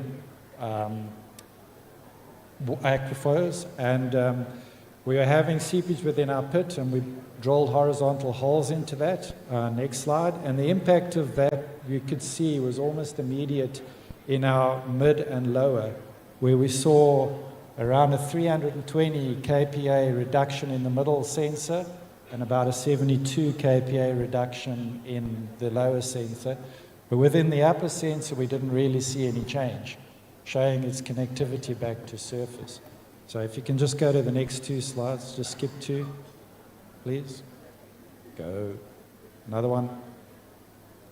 Okay, next one. Okay, so just in terms of surface water management, it's very important from an environmental point of view because there's quite a lot of environmental concerns with the surface water in terms of contaminants, and dealing with those contaminants becomes quite important. Not only that, the mining industry can actually use that water. So if you construct and understand your surface water and how much you're going to be dealing with at any one time, you can effectively manage your drier season's water requirements from the water that you've collected during the wet season. And basically we do that through a whole water balance. So trying to understand how much water we're going to receive and how much water we're going to use, how much water we're going to lose through adsorption and through evaporation, and then planning how we're going to effectively use that water long term. Okay, next slide. Then on to the social and community side. Yep, mining industry does impact people around them. And our local community is probably the ones that are going to be impacted the most because they're left with the legacy of what has happened with the mining industry. So they become an important partner for the mining industry. And open communications between them become very important. The government is also an important partner with us, and making sure that we are compliant within the requirements, both of the country and of the government, becomes very important for us as well. Okay, next slide. Okay, just from the social point of view, mining has always been seen as a villain and a big pollutant, which is true because the pollutants that we produce have a long life within the system, so they're very difficult to get rid of. The mining industry initially, when it started, did not understand that. They were not good at managing that. And basically that impact has basically stayed with the mining industry. The mining industry has put a lot of effort into moving that forward and trying to clean up their act, and I think we've got very good at it, but we're still not perfect. And again, this is the whole interaction between government, the community you're within, and yourself as the mining industry to listen to the complaints, to analyze the validity of the complaints, to find a solution to resolving that problem, and doing it as fast as possible, because the sooner we can fix it, the lower the damage in the long term. Okay, next slide. Okay, so I'll ask the question here, is governance necessary? Next slide. The honest answer is absolutely. There's no doubts in mind. You can't manage yourself, that's a known fact. You do need to have other people giving you the other point of view. So the question is, how do you become an effective governance of a system? So next slide. And it's really through government regulation, through investor regulation. So most mines require a lot of money to get started, and you have to get money from investors, and they often are very sensitive to what the outside environment thinks of you, so you've got to manage that. Your social requirements and social responsibilities are very important, and then of course the company ethos. So what does the company believe in? Okay, next slide. Okay, just in terms of governance internally on ourselves, how we do that. So basically on the surface water, we model what we believe we're going to get, and then we sit and measure, okay, what do we do and how do we see it? So really what that entails is us monitoring flow from like our underdrains, from our sediment ponds. We go out, we do seepage mapping, so wherever we get seepage, we map it. We track what the volumes are that are coming out of that. And then we also manage our contaminated water through various sediment ponds, control dams, and final discharge points. Then on the next slide, on the subsurface side, really we do the monitoring through open tube piezometers, vibrating wire piezometers, and then we use that information to then create groundwater models, and then we project those into the future to see what our long-term impact potentially could be. Okay, next slide. Okay, so one of the questions that you always get is, well, how good is your data? And that's always a valid question. It's very difficult to manage and know for sure. So we try and do that through various processes of ensuring that our installation is done as close to the standard as possible, and that equipment is working initially at installation. We then track its performance through various processes of like in piezometers, in open tubes, we would do upset tests or slug tests to determine whether they're still working effectively. For vibrating wire piezometers, we do pumping tests to see if they respond to the pumping. And then we all collect and collate all this data into a centralized database. And basically we review this information regularly because it's important to us, and it's important to us to understand our impact and how we're going to project that impact into the future. Also, because of the regulations and also because of the mining responsibilities to the investors, we regularly have reviews. So internally we would have an annual third-party review of the information and where we believe we are and what the third party believes we're doing right and wrong. But also we have annual government reviews pertaining to our water discharge as well as our dam permits. So we regularly are audited from multiple points of view. Okay, next slide. So really this is just showing our groundwater model initially, what we had, and then the next slide please, what we had predicted our impact would be long term, and then we will start checking the validity of that long-term view based on our information that we collect. You can go to the next slide, that's fine, thank you. And basically that information that we collect, we actually use to make decisions basically on how to manage the water. And one of the key things for us, because water is scarce, is how can we reduce our consumption of water and how can we use that water most effectively. You know, pumps and pumping are very expensive, so to try and reduce our requirements to get water from an outside source, we try and contain the water as much as we can within our area of control, and we try and reuse that as much as possible. And generally what we do there is we try and separate our contact water with our non-contact water. So our non-contact water we will let go to the environment because it hasn't been influenced by the mining. But the contact water we will then put into various storage facilities and reuse it later.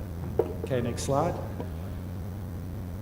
Okay, just on release and management of water to ensure that we are releasing acceptable water to the environment, we do monitor our water that is released.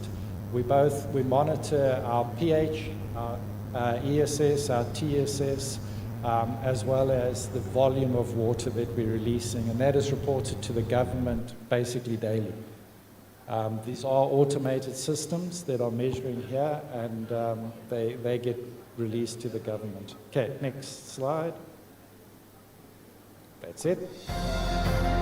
Okay, thank you very much, Mr. Graham Robert Bell, for the presentation about the ESG implementation and groundwater stewardship in the mining sector. We still have about 5 minutes of discussion because the name is panel discussion. So I will let the audience to give some questions regarding these three presentations from the Professor Ho Wee Lau and Mr. Agus Cahyo Ade or Mr. Graham Robert Bell. Are there any questions from the audience?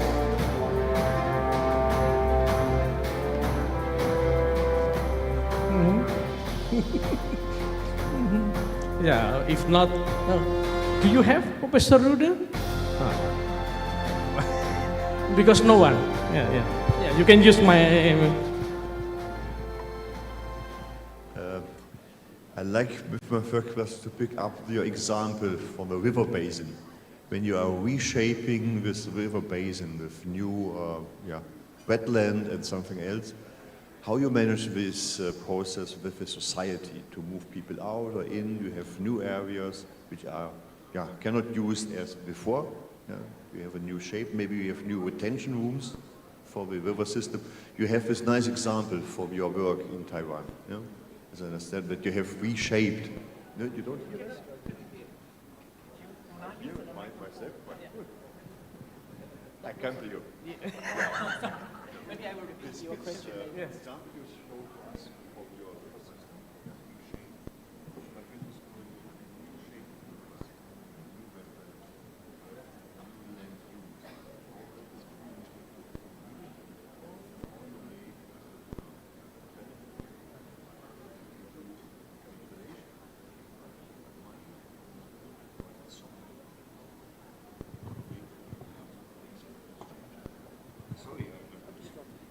It's okay.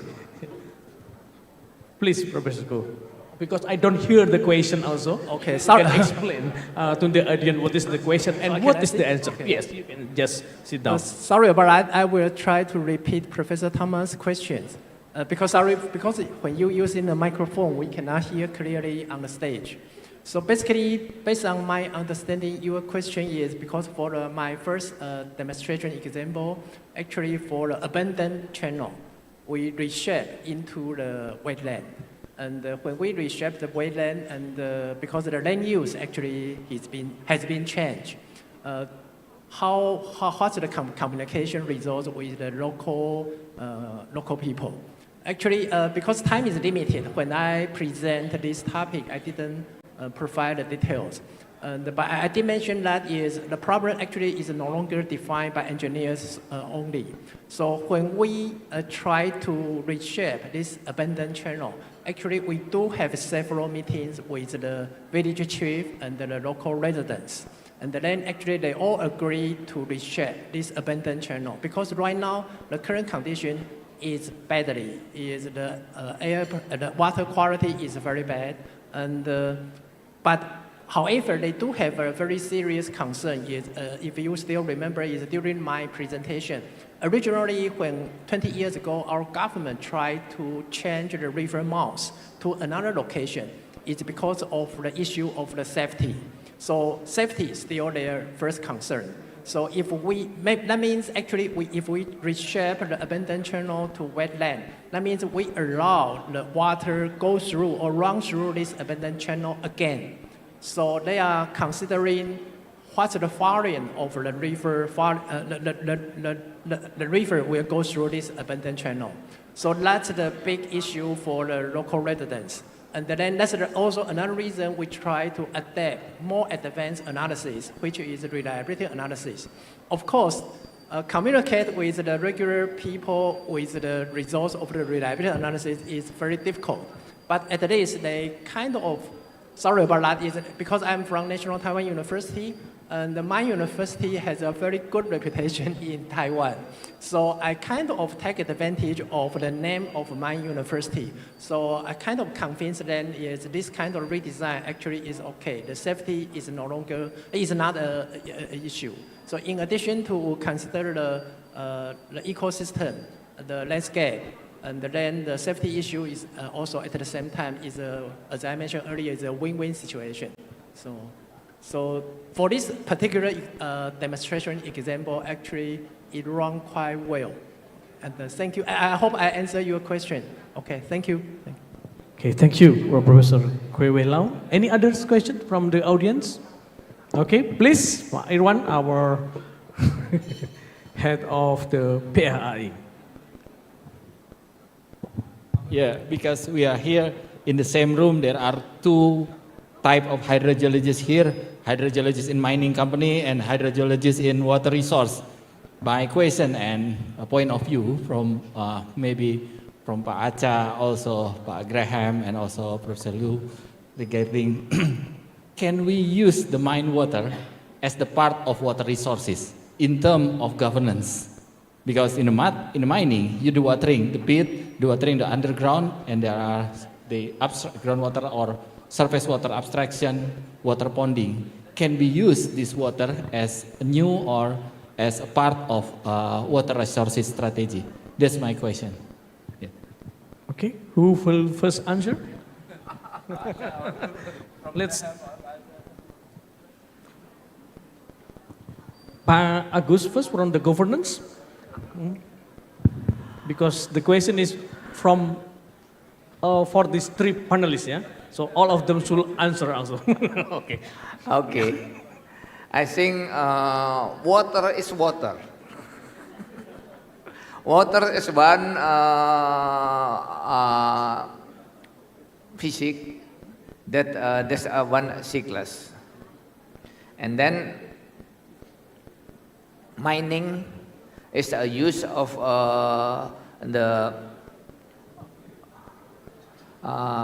use of the ground, this cutting ground, and when they cut the ground in some place, they cut the aquifer. So, in my opinion, mining water is water that we have to use as maximal as possible to as balance. As I mentioned previously, we have to keep the balancing recharge and discharge. If we not use, then in our terminology is dolim. Your dolim is we have but we throw away. In some place we need to energy to relieve the water to use. And this mining, they cut the aquifer, then they get water by discharging. Use as maximal as possible. Yeah, of course, using the standard of health, environment, and such. And our policy, we ask to utilize the water as much as possible. Thank you. Okay, thank you, Agus. Who will answer next? Yeah, I agree. As long as the water has been tested and found potable, you could use water from the mining industry, and it's more than possible to clean it. There's many ways already. There's lots of technologies available to do it. So, in my opinion, it's more than possible to be able to reuse mine water post the mining, and it should be seen as a resource. Yeah, please. Sorry, because I'm not from mining engineering, but I try to answer the water resource, the situation in Taiwan. Actually, I'm surprised when I listen to presentation of Professor Thomas again. Sorry about that. In one slide, you mentioned that in Germany, actually, you have a long-distance water supply system. Actually, we do have a similar system in Taiwan. Actually, I don't remember which delegate I talked. Yes, that's line. Actually, we connect each reservoir in Taiwan from northern part, central part, and the southern part. And for your information, the rainfall amount, annually rainfall amount in Taiwan is 2,500 millimeters, which is in average is 2.5 times of the world average. Sounds like a lot, but however, because Taiwan, the mountain is very steep and the land is very small, so actually we lose the money a lot. So we still have the water resource problem. Shortage problem is a very it's a very important issue, especially nowadays, the TSMC, they built their factory everywhere. So the water resource is very important. So we do have this kind of the project. And I think just complete in this year. So this year, the water shortage is improved, but I'm not sure in the future. And for the reuse, recently, we also try to reuse the water from the industrial. Because my department right now is belong to the College of Agriculture, so we do a couple of different testing. Is try to using the reuse water in the paddy field. Because we're talking about the water resource, because under the paddy field we use lots of the water. If in statistics, 70% of the water resource in Taiwan is used in agriculture. So we try to reduce this amount and then save money for TSMC. Okay, thank you. Okay, thank you very much. A big applause first for all the panelists. And I have already get warned from the committee, the time is limited. Yeah. So I will not give some conclusion. However,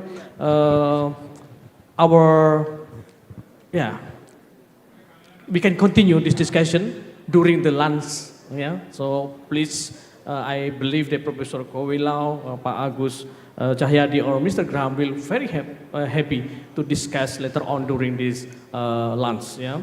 So I close this panel discussion. Yeah, and thank you very much for all of you, the panelists. It's very good presentation and also good discussion about the ESG. And we do hope that this knowledge can be used by us here that come today and hear about your presentation. So thank you very much. Good afternoon, everyone, and let's go to the lunch. Yeah. Thank you very much. Thank you, Dr. Doni Prakasa Eka Putra, for brilliantly moderating this session, and to our panelists for such a thought-provoking exchange. Now, let us present the certificates of appreciation and take a photo. So, to all panelists and moderators, please stay in the stage while we invite the head of the Indonesian Groundwater Expert Association, Bapak Irwan Iskandar, PhD, to present the award.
thank you once again to our panelists and to our moderators.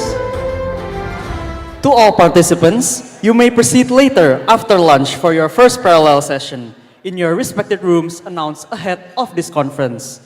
The first and second room will be held in this ballroom, and the other rooms will be held in the 5th floor.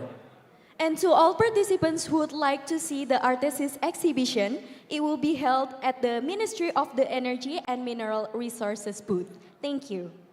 Now, it is time to recharge. Please enjoy the lunch break until 1:15 o'clock, after which we will convene to the first parallel session. Thank you.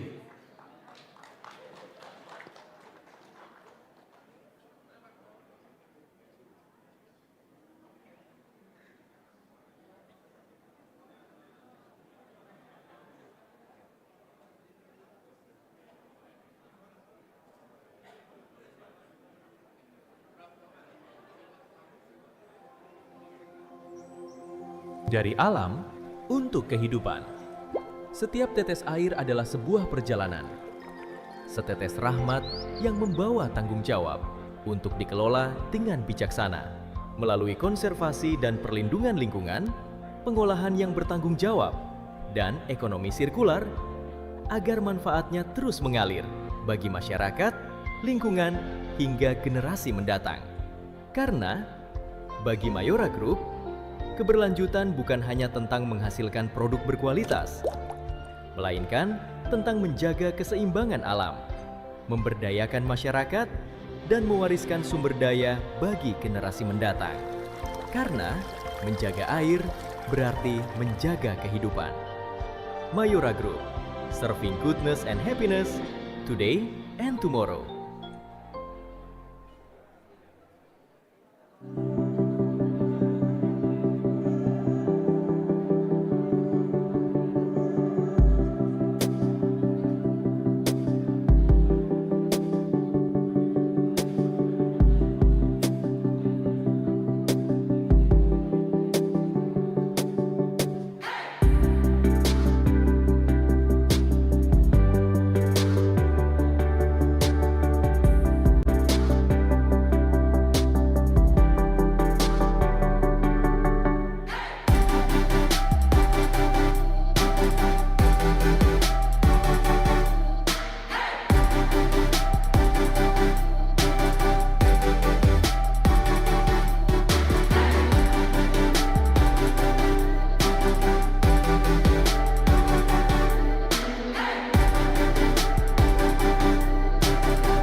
on the move forward with a new spirit and tagline, noble and valuable.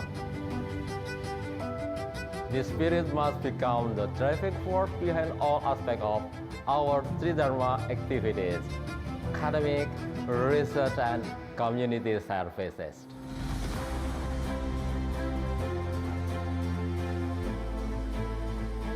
Noble reflects the spirit and commitment to always uphold the values of humanity.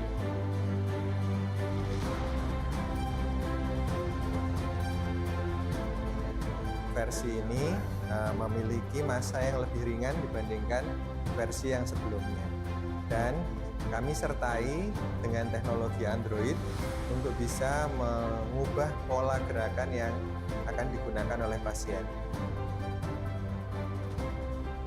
We are determined to become a world-class university, to be part of global epistemic community that continues to carry out reproduction of knowledge for the future of humanity.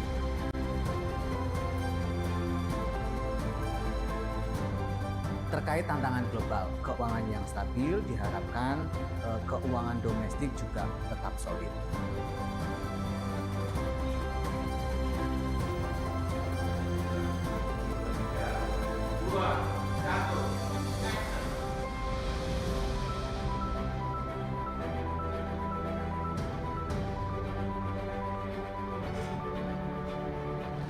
Valuable signifies our unwavering commitment to remain connected with societal challenges.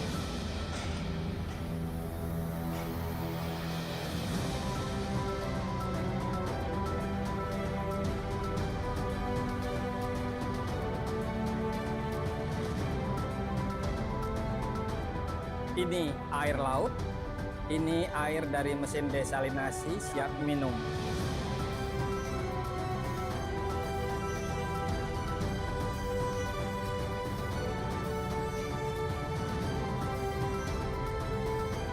We strive to consistently be a proactive agent of change, delivering solutions for the various problems of the nation.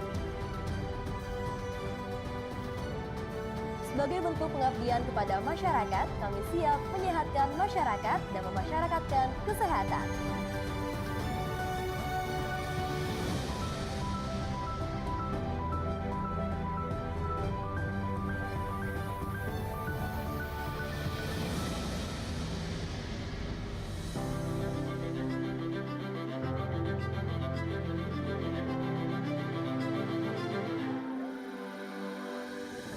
We are determined that Universitas Diponegoro will continue to strengthen its competitiveness on the international stage, fulfilling its vision as a world-class university by producing exceptional and highly skilled graduates. The first university is from Indonesia, Diponegoro University. With a new spirit and tagline, noble and valuable, we are confident it can make a meaningful contribution to local and global communities.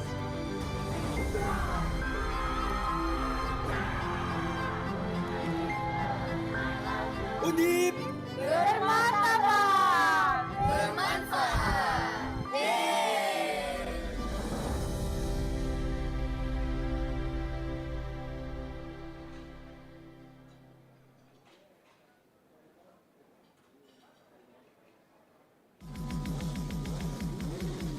Un aplauso para mami y papi, porque en verdad rompieron.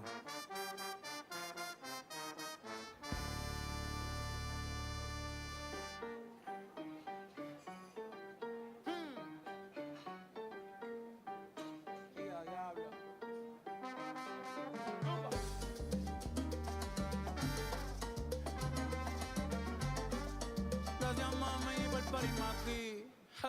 Ey, el mejor de la nueva porque me crié en la vieja. Gracias a mami y papi por todos los jalón oreja. Nunca me han visto en la calle ni en los podcasts dando queja. Tratan de medir fuerza y no pueden ni en pareja. Calle sol, calle luna, estrella en la noche oscura. Yo no canto reggae, pero sí cultura de Borinquen, PR, archipiélago perfecto. En el mundo entero ya conocen mi dialecto, mi jerga. A mí me importa un bicho lo que a ti te vale verga. Aquí mataron gente por sacar la bandera. Por eso es que ahora yo la llevo donde quiera, cabrón, ¿qué fue?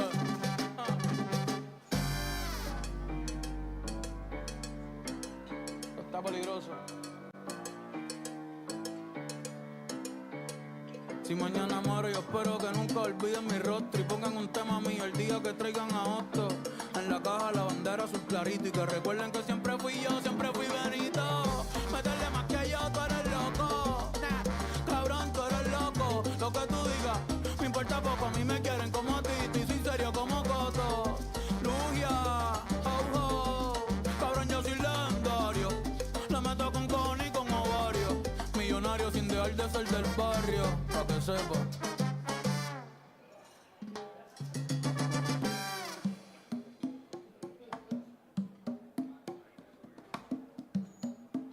Aprieta, chamaquito, aprieta.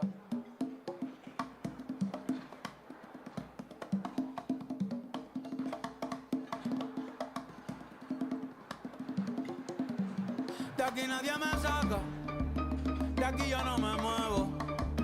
Dile que esta es mi casa, donde nació mi abuelo. De aquí nadie me saca, de aquí yo no me muevo. Dile que esta es mi casa, donde nació mi abuelo. Yo soy del Puerto Guillermo.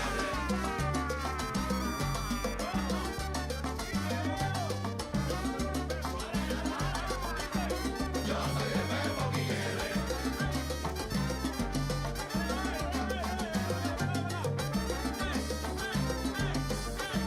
Yo soy del Puerto Guillermo.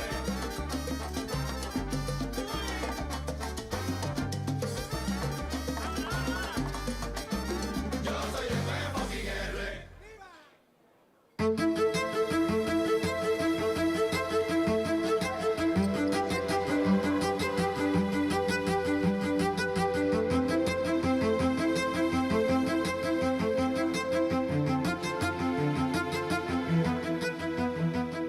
Only move forward with a new spirit and tagline, noble and valuable. This spirit must become the driving force behind all aspects of our Tridharma activities, academic, research, and